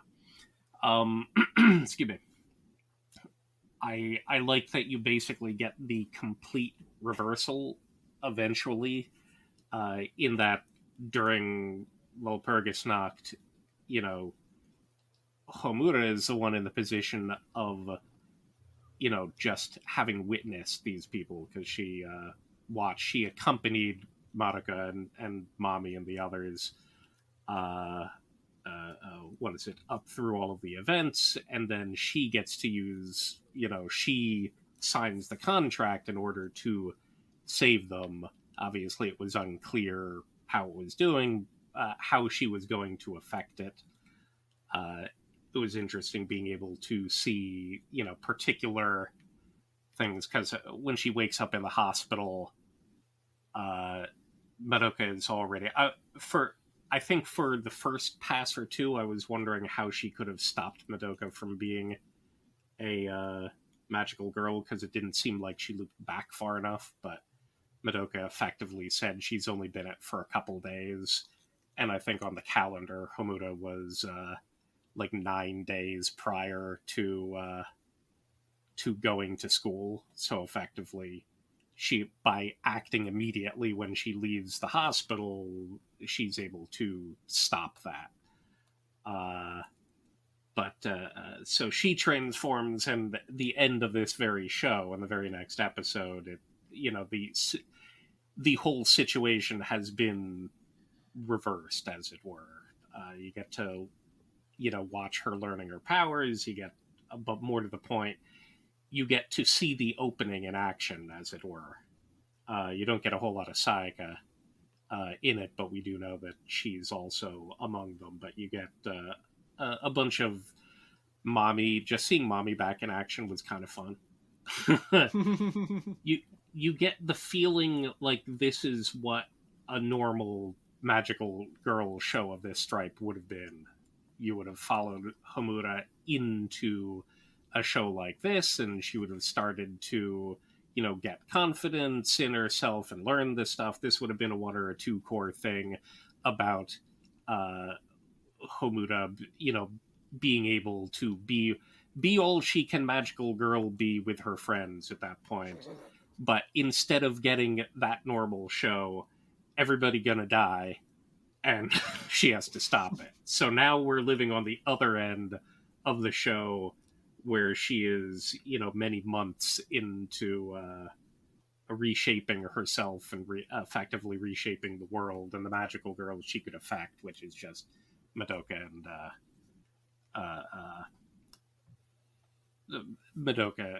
Sayaka. And I think it's interesting even more after you've watched it a couple times to come around the other bend, because Madoka, by the end of this show, is a very particular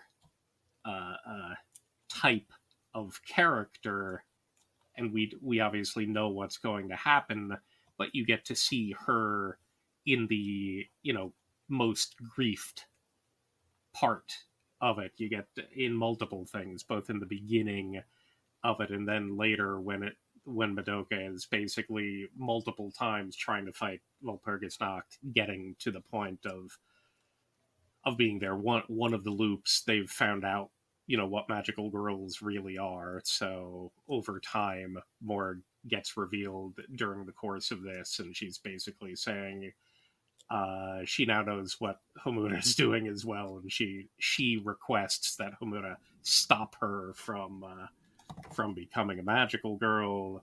It goes all the way to the point where you've just done the full loop of uh, uh, the name of the episode. I won't rely on anyone anymore. So Homura finally steps into her ultimate badass form that we see in episode one, and in the course of one episode, and just thinking about what they do, you get an enormous transformation, and cover a lot more conceptual time than you think going into just that one episode. Bama, let's go ahead. Let's go over to you. What did you think of the whole time skip story, the whole bit of Homer going back in time repeatedly? Again, basic impressions of, did it live up to what you were expecting it to be? I think so. I was really impressed with it. I like time skip stories. Um, I was impressed that they managed to do it without doing it into the ground. I mean, it didn't at all come off like a clone of Groundhog Day, even though that's basically what it was. It didn't look like it. It didn't feel like it. Um, I do remember being stunned at how much more confident Madoka was when she was a magical girl. I was My first thought was that they had switched places, and I'm still looking back on it. I'm a little less willing to instantly buy that Madoka herself was so different. That one, I'll have to rewatch it and see. I'm looking forward to rewatching it actually, but Right on. yeah, right. Of that particular episode, those are what my thoughts are.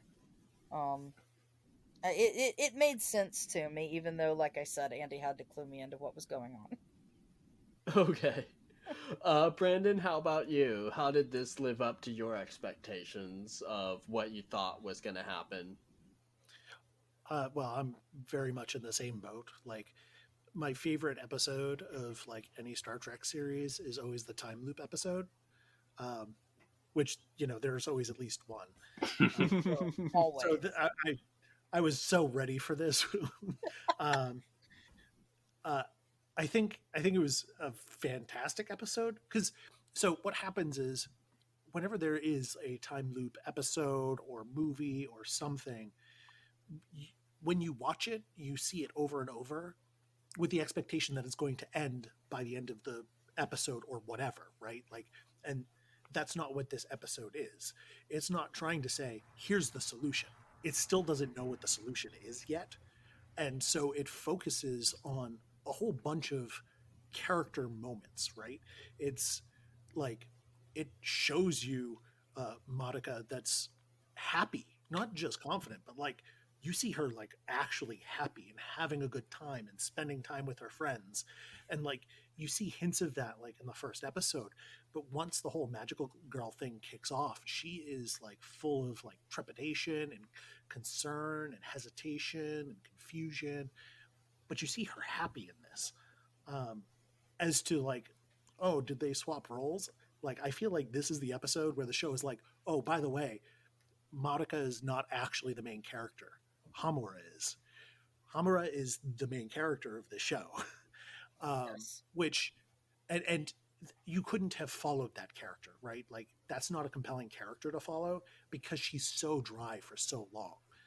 But she's like, she is taking an event and reacting to it and reacting to it over and over and over and trying to find the solution and working. Like, everything else that's happening around her is, even by like the internal logic of the show, sort of predestined to happen, right? She's making changes, and that's what's causing, for instance, Kyoko to show up and for them to get along. Or, in one instance, Sayaka is not a magical girl, and in another she is. And it's like she's gone through so many iterations. Everything she does, she knows what's going to happen, and this time she's just doing it different to see how she can affect things, right? So like she doesn't know what's going to happen this time because she's trying something different. But this episode is saying everything else that happens is basically predetermined based on what Hamura is doing herself. And I think it's does a great job of like saying, yeah, no, this is really, she's the hero of this, even though it's a, Madoka is the heart of the team or whatever. And we're getting tropey with what that means and how she's going to save everyone. And even there, Homura is actually responding to being treated well by a person, being a friend with somebody, but like it is her drive to fix things that actually changes everything. How, I guess I'll ask LB this first. In that final, kind of the final loop that's explicitly showed where they discover that, Sayaka became a witch, they're forced to kill her, Mommy shoots Kyoko's soul gem and explodes it, killing her. Mm-hmm. And then Madoka is forced to do the same thing to Mommy because before she can kill the rest of them. And then they basically can't do anything against, Burgess Nox, and that's when Madoka, begs her to keep her from being fooled.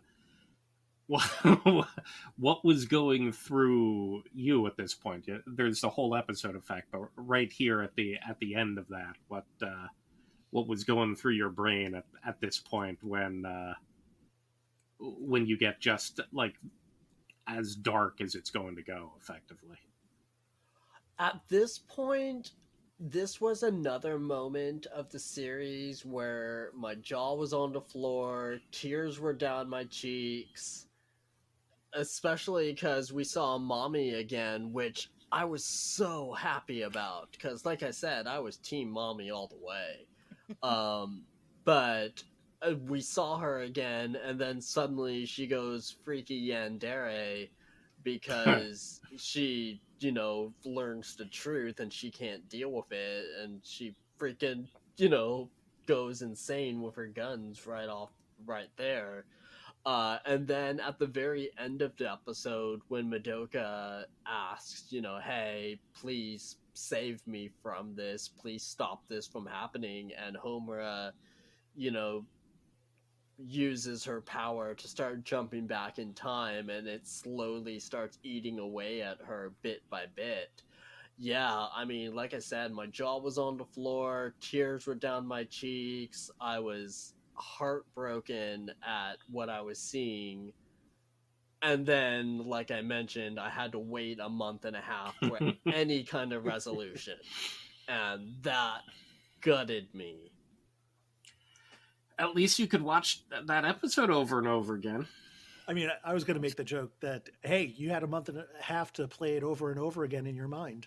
Yeah. You got to time loop the whole show. Oh, Yeah. God. Now, before we continue onward, I'd asked previously, and I'm sort of curious because I don't know if it was ever explicitly mentioned how many times Homura has jumped back. I don't suppose we're expected to believe that we see all of them during the course of episode 10. And of course, we don't see much time because she does keep going back again, but she's living at a month of her own time, whereas with everyone else. So we're seeing her learning and training and doing things. Because of the existence of Groundhog Day, I tend to think that, it could be hundreds, if not thousands of loops, and that is part of her determination. It doesn't feel like we would see her at the end when we're ending episode 11, and she's basically not even deciding to loop back, but grief is overcoming her at this point. To me, it feels like there needs to be an excessive amount of it. but you could actually fit a lot of this into, a half dozen or a dozen loops if you want. So I'm just curious what your impression was of how many times this has possibly gone on for. I literally never considered it. I remember being kind of grateful that they didn't do any comedic bits, because heavens knows if I was the writer, I would have been very, very tempted to do at least one very comedic bit where she just says, "Welp," and goes back. And that wouldn't have been a very good move. But no, I didn't really speculate how many times. I don't know. I guess I just don't think that way. It didn't make a whole bunch of difference. I do remember wondering if if this was going to be the final time or not. It struck me that the series may just say, and guess what? She's going to have to do it again because she failed yet another time. And that's the Wait story for we're telling. season 2. And I was, I was, bracing for Excuse that. me. I was a little worried. I figure it's got to be at least 100, right? Like, I don't. She's slowly broken down, but like, I think that it's hard to fathom like how much she's seen, right? Because she's just learning how to make explosives, right? Like that probably she learned a little bit over probably several months, um, because like she's going to school and stuff. Like she knows how to solve stuff on the board, right? Like she's memorized what those equations are, which the third or fourth time you might be like, I remember how to do this, but that's not what she's doing. She's not going up and looking at it and going, oh, right, it's something like this, and then writing it down. She goes up, she doesn't look at it, she just writes the answer on the board, right? Like these Right. are things that have been beaten into her brain that she can't like unsee, unknow. They're just known and instinctual.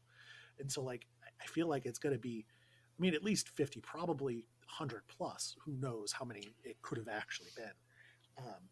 But I mean, that's a lot of the show too. Is that doesn't matter. You need to know that it's a lot.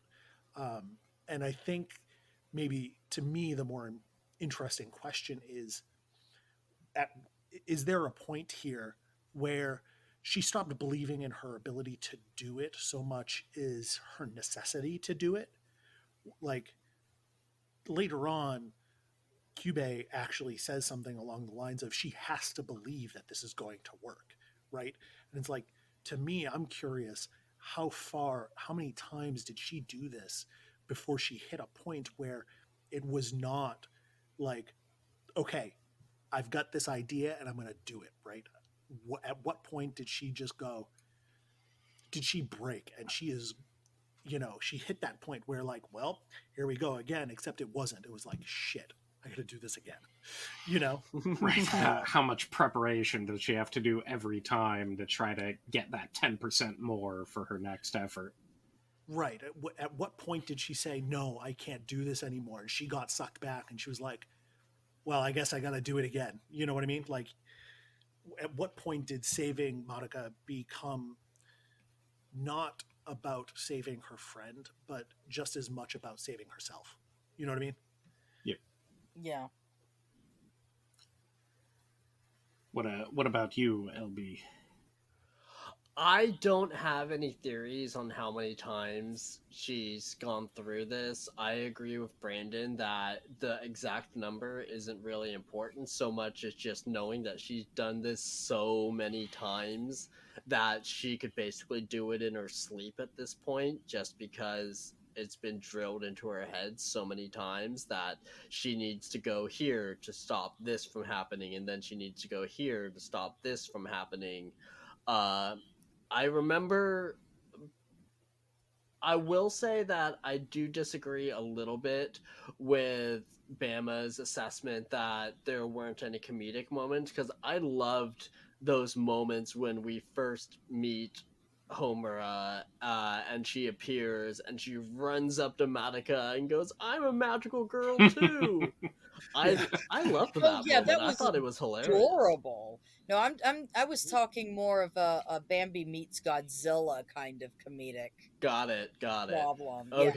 Okay. The Bill Murray steals the groundhog, drives off a cliff kind of. Yes, it's a comedic Yes. moment, but I was that's the going too far, just wasting a loop to mess around kind of thing. I don't know. I Hmm. mean, when you've got this as many loops as we're talking, you can spare to waste one or two. But yeah, I'm glad that it didn't go in that direction. Does make one wonder whether or not, like, is it driven by the same trigger point? Can she voluntarily rewind and hop back, or does it always have to be, hospital bed when she wakes up to right there at the end with, well, Purgisnacht? So no matter who other magical girls around or anything else, does she have to see it to the end each time? And that's when she can trigger going back, because that's, what she made her compact for. But yeah, I mean, she trains a sickly body that was constantly in the hospital to basically, top athlete in the school.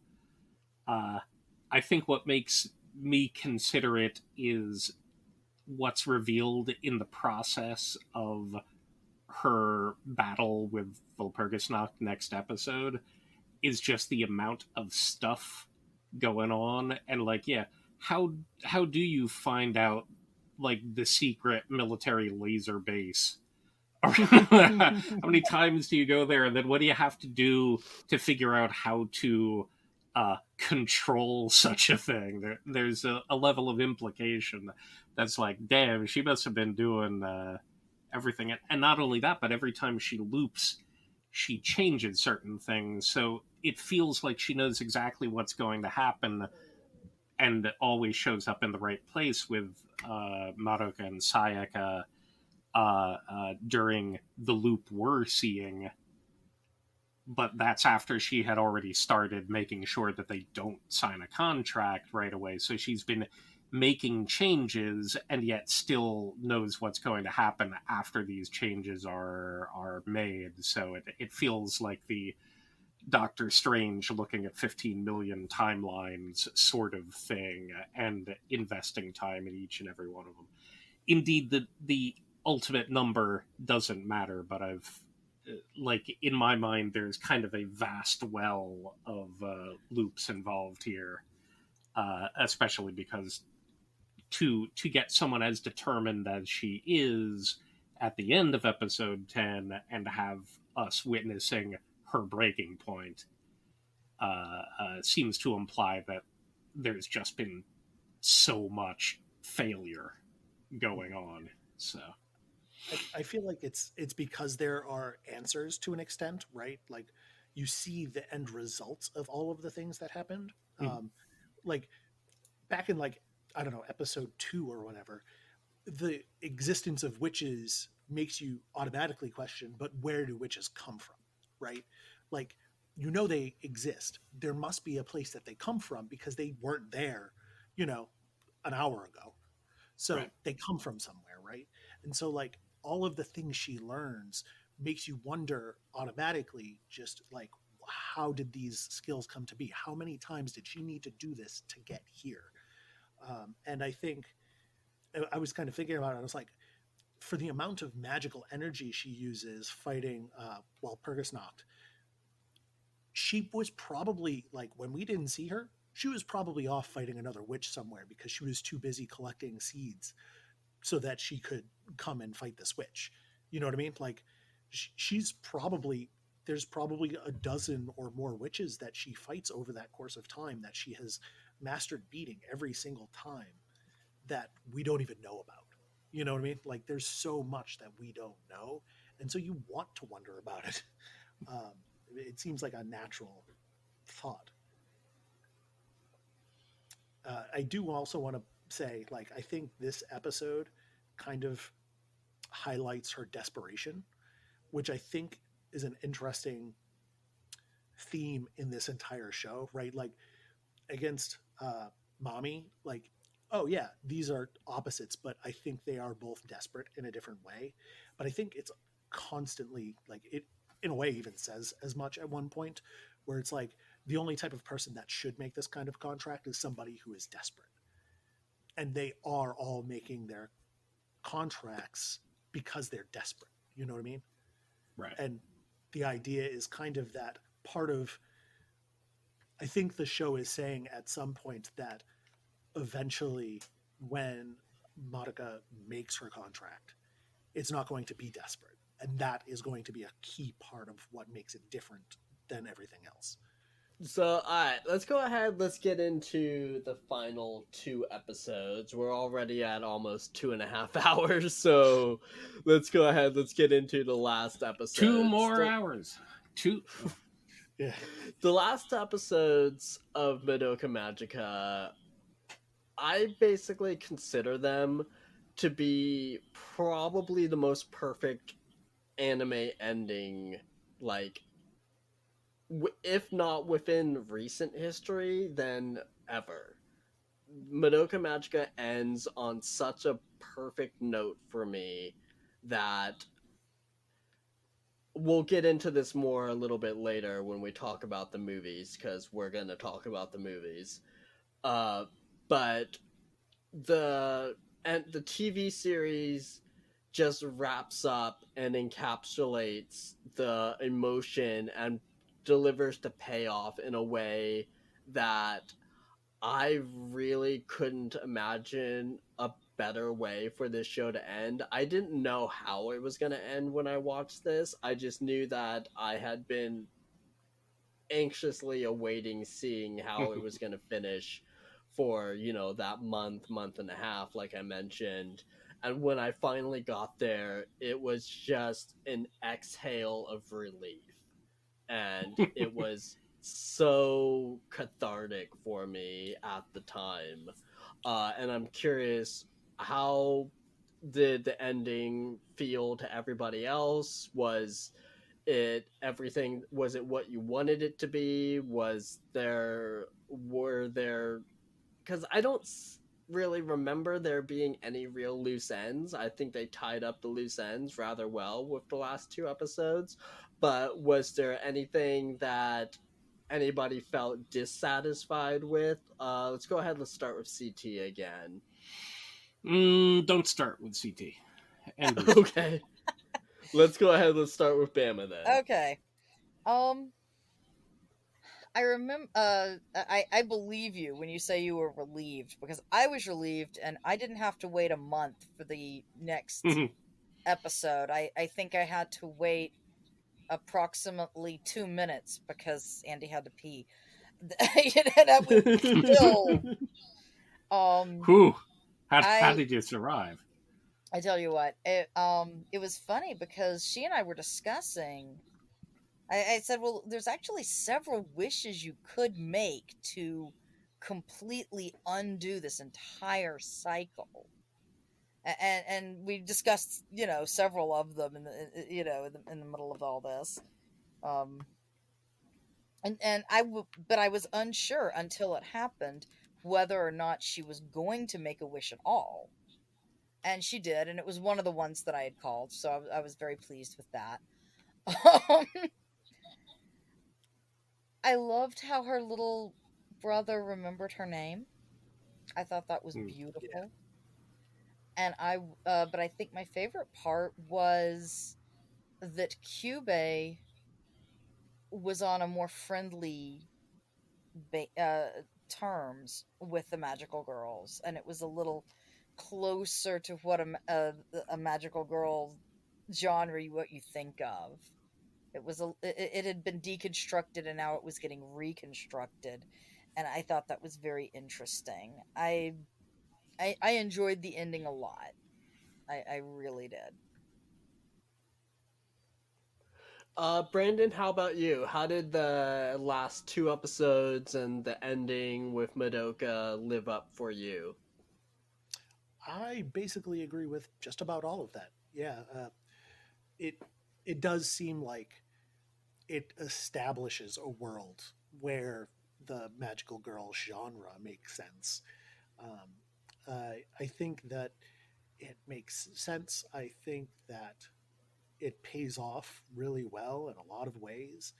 Um, I mean, again, it asks questions and eventually answers them, but it lets you sit with the question, such as like, okay, how much of this does Homura actually remember about what happened with Madoka, right? Like, does she remember clearly that event, or does she just remember that this was a person, right? And it's revealed later that she's aware of what the world was before that happened. She remembers the rules that existed. So yeah, she remembers all this crap. um, and I think that's a really like it's nice that it lets you ruminate on what these things mean. Um, I think that it's great that like Madoka learned from Homura, like, hey, there's a way of making a wish that kind of messes with the cycle, right? Like Homura can't really die. She can't turn into a witch. If she does, she failed and she gets sent back. And that's kind of the answer, you know? Um, I think it reframes all of their sacrifice throughout the entire show. Like all of the terrible things that happens, it contextualizes them and makes them feel far more satisfying that like, yeah, these bad things happened, but without them, she wouldn't come to this conclusion.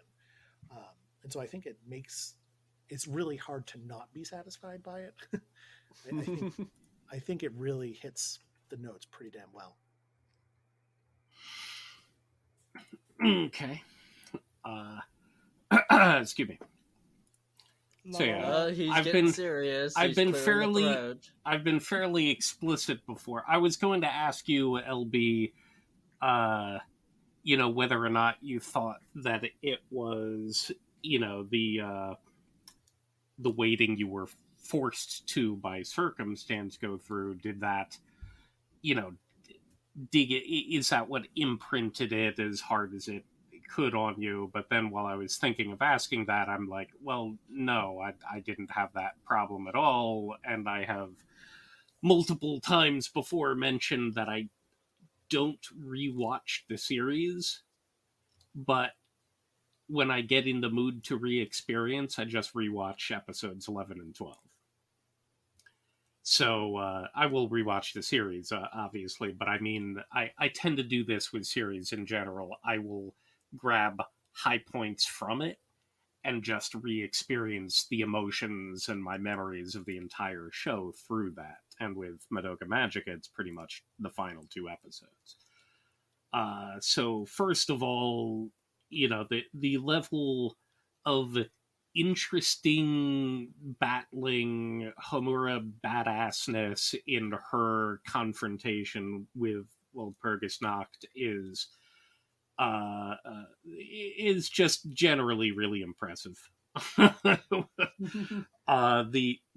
The amount of stuff we got to see, a little bit of things that they would consider from episode 10 when she's training, and then you see her just doing thing after thing, rocket launchers to mortars to exploding tankers filled with C4 to submarine missiles to again ending in what is it, sci-fi laser base of doom. I'm really wondering what the practicality of that thing is.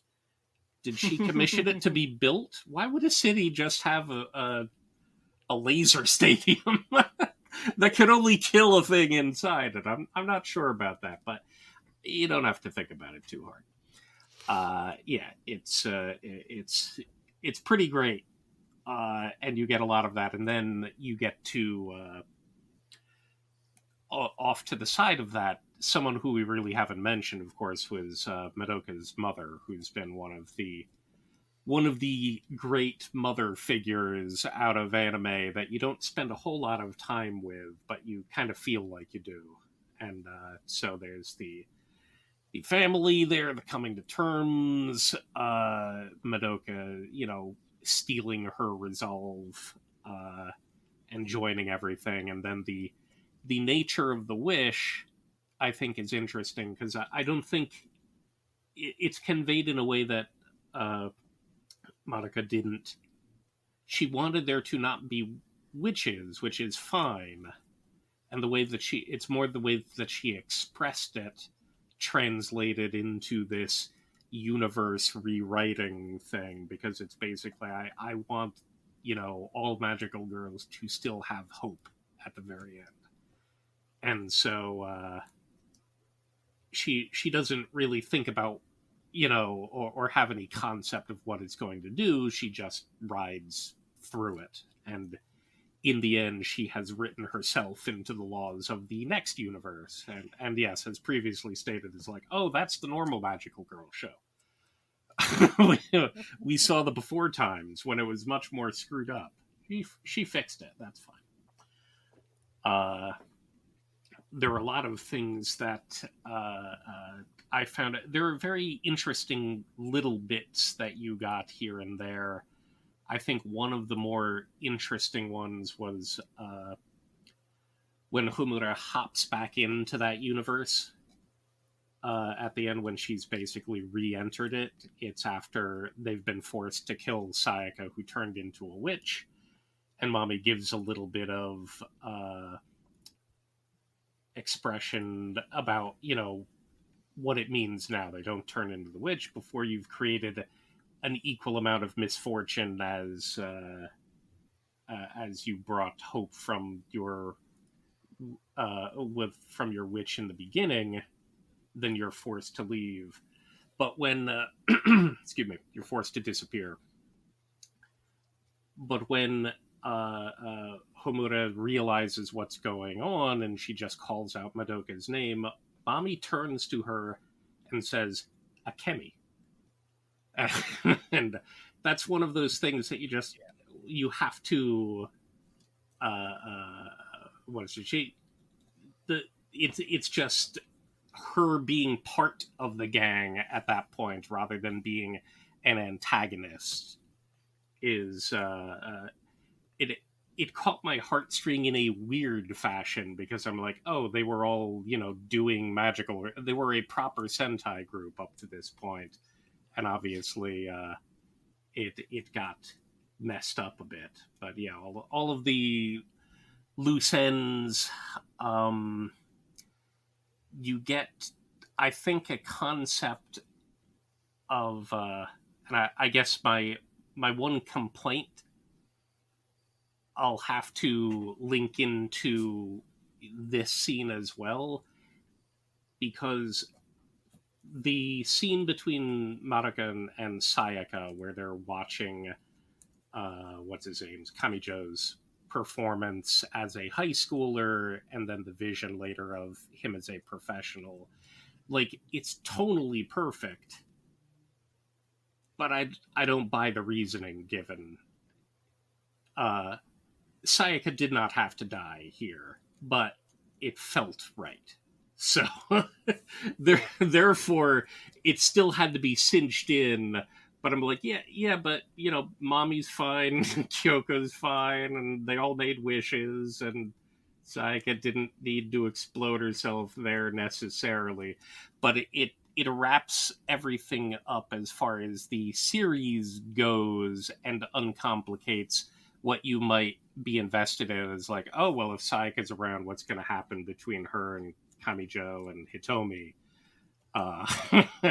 So it takes it out, and it comes across very meaningfully, and it gives you an idea, I think, of what the nothingness is for magical girls, because we see, of course, at the after credit scene in 12, we get the idea that Madoka is still watching Homura, and that she's been, mentally chatting with her brother as well, which is why he's able to draw her and knows her name. There's a level of communication that she's still able to express.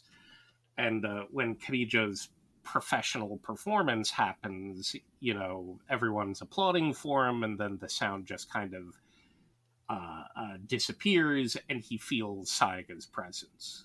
So it it gives you a little glimpse of that there's possibly some afterlife, that the rest of the magical girls are kind of joining Madoka in this ethereal whateverness, and either because it was Sayaka's wish just to hear him playing violin, or it's simply what they can do is there is still a little bit of experience that they can get from the main world. It doesn't answer any questions; it offers more.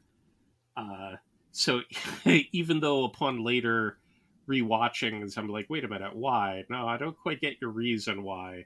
It's still just such a perfect scene, especially after it was following where Madoka is sitting in mommy's room chatting with her and Kyoko, and all of them are just sort of the ideas. They're not these other characters; they're the ideas of them, either Madoka's imagination or their spirits, their souls that she's able to commune with while they're busy rewriting the universe effectively, because they're talking about the uh, the effects of all of it, and the implications of what she just wished for. Uh, Indeed, I like that. The world, you still have the cycle, so the incubators are still involved with trying to shrink the amount of entropy in the universe to prevent everything from heat deathing too quickly. Uh, it's interesting to have a scene between Cube and Homura. What is it? Where they're chatting about the proposed other universe, and Cube is thinking like, "Oh man, that might be more efficient." It's like, yeah, but we didn't get along too well. uh, but you also just got to see, Homura back in action. The fact, Brandon's earlier comment about realizing, oh, Homura is the main character of this show, even though it's the wish is centered around Madoka at that point. You're seeing her, and it's like, right, like at the beginning of episode 10, she was the main character who you'd be introduced to a couple core of a regular magical girl show, and after the universe is rewritten, you're seeing she's the badass senpai character back in a regular magical girl world. um I especially love that she's using Madoka's energy bow as her own weapon at the end, along with having the ribbon. She's not doing she's no longer doing her gun and time tricks. She's just being Madoka as a magical girl, as it were.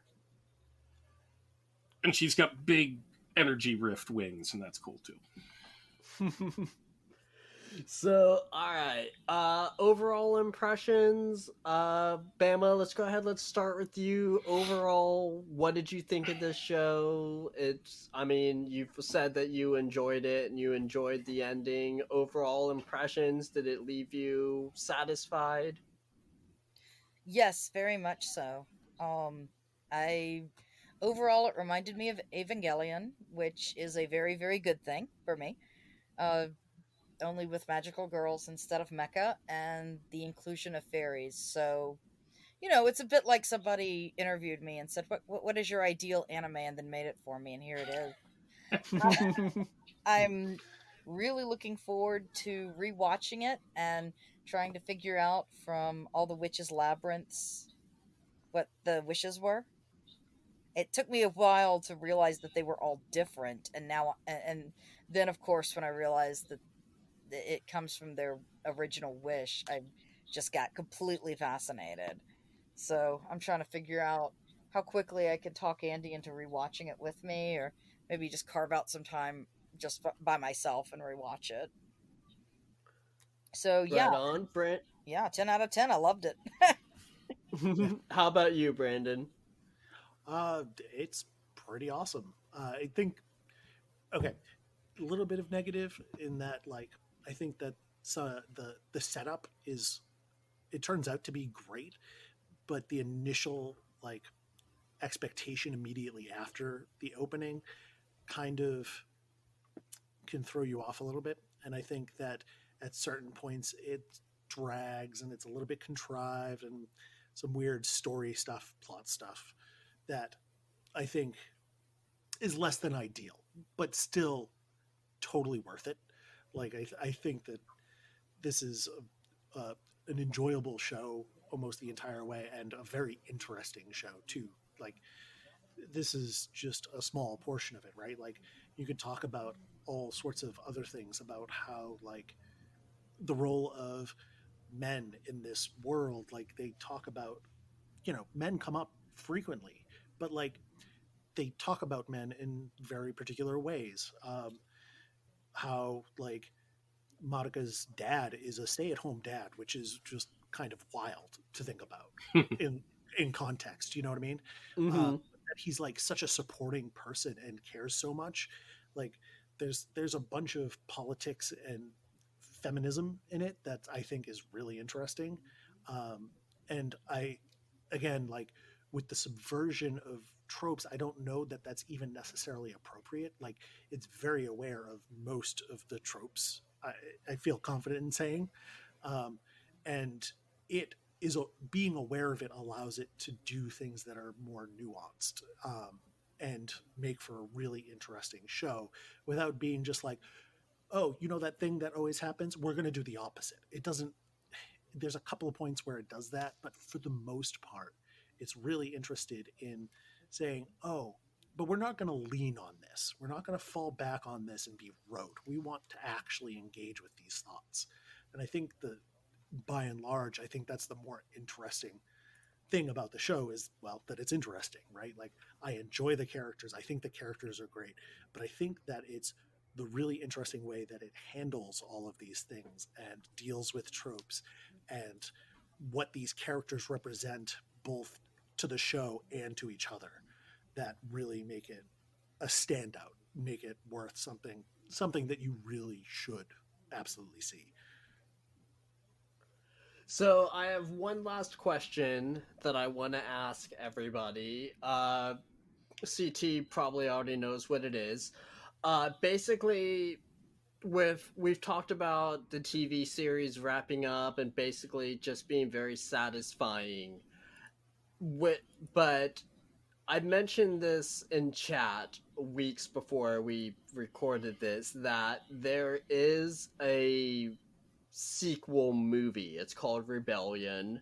Um, it's very divisive in that some people love what it did for the story, some people hate what it did for the story. I'm not going to say which way I feel about it because I don't want to color anybody, but with the series wrapping up the way it is and now knowing that there's a sequel movie that is very a split opinion, do you want to risk watching that sequel movie, or do you feel satisfied enough with the story as it is that you don't want to go any further, or do you feel the opposite and do you want to see more of these characters no matter what it might be? And let's go ahead, let's start with Bama.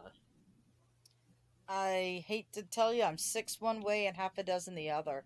You tell you tell me all this, and I'm getting serious Ava vibes again. I That's what I didn't. was thinking. I loved the ending of the series on one of those, and the movie was okay. I'm glad I watched it. I didn't like it as well as the series, and I haven't watched any of the remakes, and I feel less than the shame. Okay. Um. So yeah, I find it hard to believe that the movie would add anything that needs to be added, but I'm willing to give it a shot to find out. So, yeah, there you go. There's my lack of opinion. Sorry. how about how about you, Brandon? I think that's pretty succinctly put. I don't know that there's anything that needs to be added to this. I'm still down to see what is added. It's rare that I think that a sequel can actually like irrevocably like damage the original. Like I've had it happen to me. I can't remember off the top of my head what it was, but it's very rare that that's the case. And I feel like this package is so well put together and comes to such a tidy conclusion that it'd be very easy, I think, if I watched the movie and was like, nah, you know what, this ain't great, for me to just write it off and be done with it. So I don't feel a whole lot of risk in watching it, so I'd totally be down to watch it. Okay. So, all right. I think that about wraps things up. Did anybody, CT, did you have any other closing questions for our panel? I don't have closing questions. I know we've ran over long, even over what we thought we were going to possibly run long on, but normally I talk about things like studio and director and other stuff, and that I don't think we have time or place for that. But there is one thing that I think you would be sorely disappointed if we didn't at least chat about it for a bit, and that would be the music, the opening, the ending, and all of the music of the show. Yeah, this is... If the others are up for it. Yeah, we can spend a few minutes on this. Do you guys mind? That works for me. If it's a few minutes. Yeah, we're already at almost 3 hours. I'm not gonna want to be spending a few more hours editing this. But basically, the music is composed by my favorite anime composer of all time, Yuki Kaijura. I think that she is the best anime composer in my opinion. CT and I differ on this opinion, but that's okay. That's right.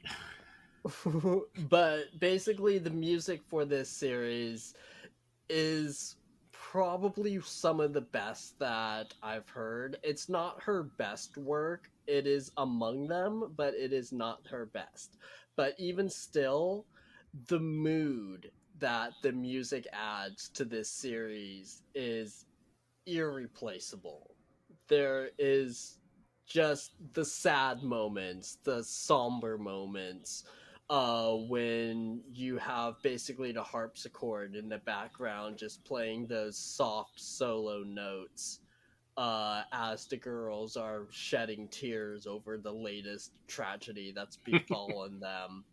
I think it's probably... there is no one else that could have done this justice. I think that there are others who could have tried, but it would have been a pale comparison.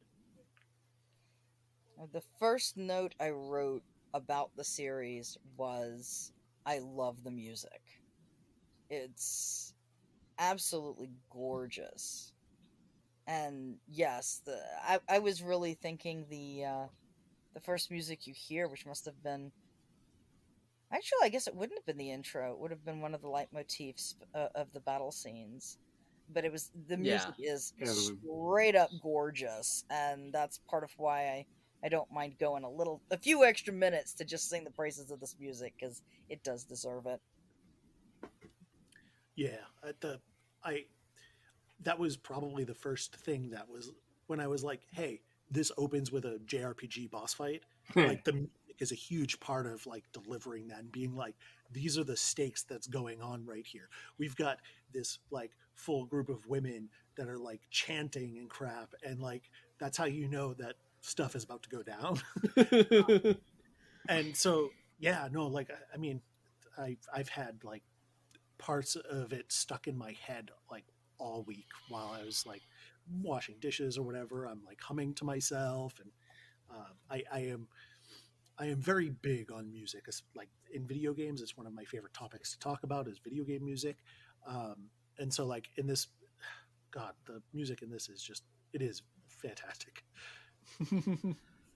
This is one of the few where I went in because I'm like, okay, I've rewatched the show. I'm gonna listen to the OSTs on, like rapid cycle for a while. Drive to work, listen to an OST and a half. Drive home, listen to an OST and a half. certainly, I think the impactful ones are all where they have the female vocalist chorus going in there. All of the big dramatic themes have this stuff. All of the tracks, interestingly, are titled in Latin and mean a thing. So, Battle with a Witch, You Should Be a Magical Girl, a whole lot of interesting stuff from there. And you're met with that in your very first scene. And the very end of episode 1 is when Mommy transforms, and you get these ones that that dig in. And then there's this one particular off track that is always where they're contemplating magical girlness and communicating with Kyubey, and very, very creepy. Interestingly, there are a number of tracks that I didn't really recognize, or in fact felt like they were from a different show.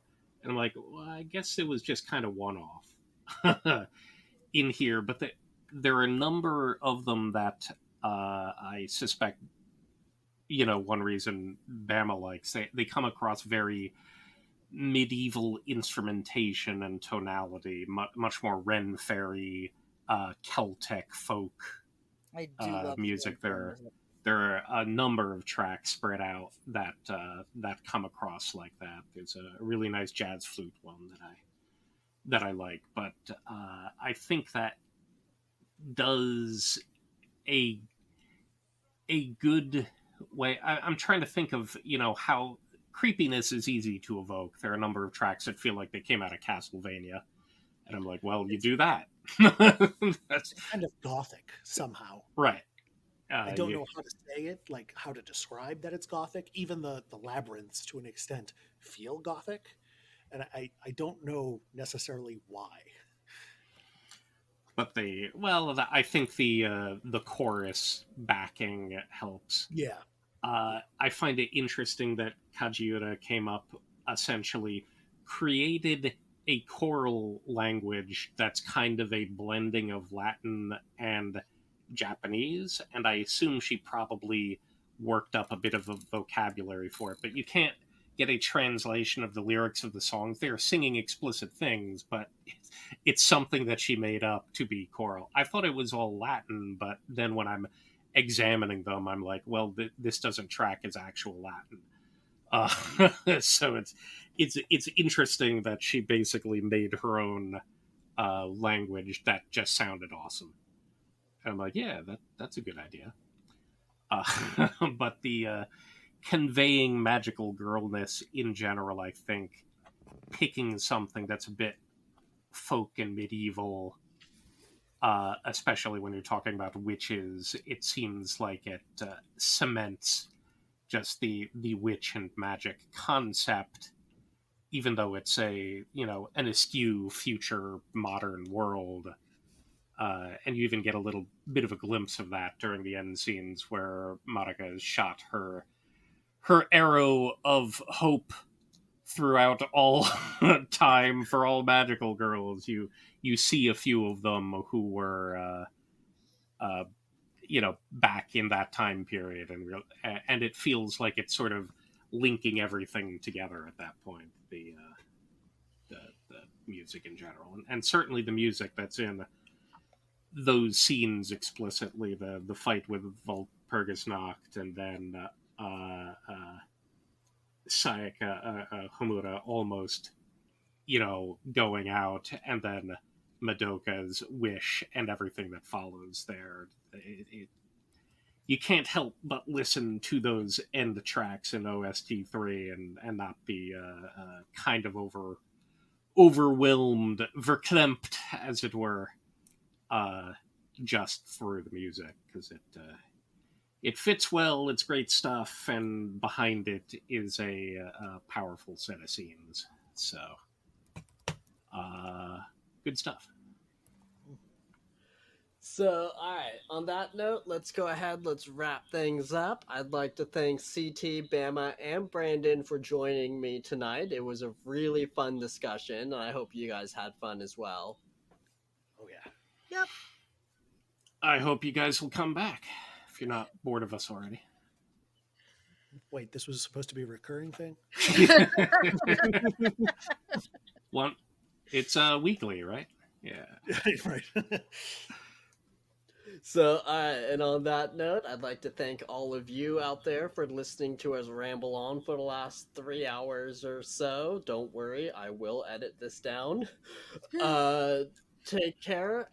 If you want to listen to these podcasts before anybody else, remember they go up on our Patreon first. That's patreon.com/otaku review, and they stay live there for a week before hitting major podcast providers. And other than that, I hope you all have a great night, and we'll talk to you all again soon. Night, folks. Thanks.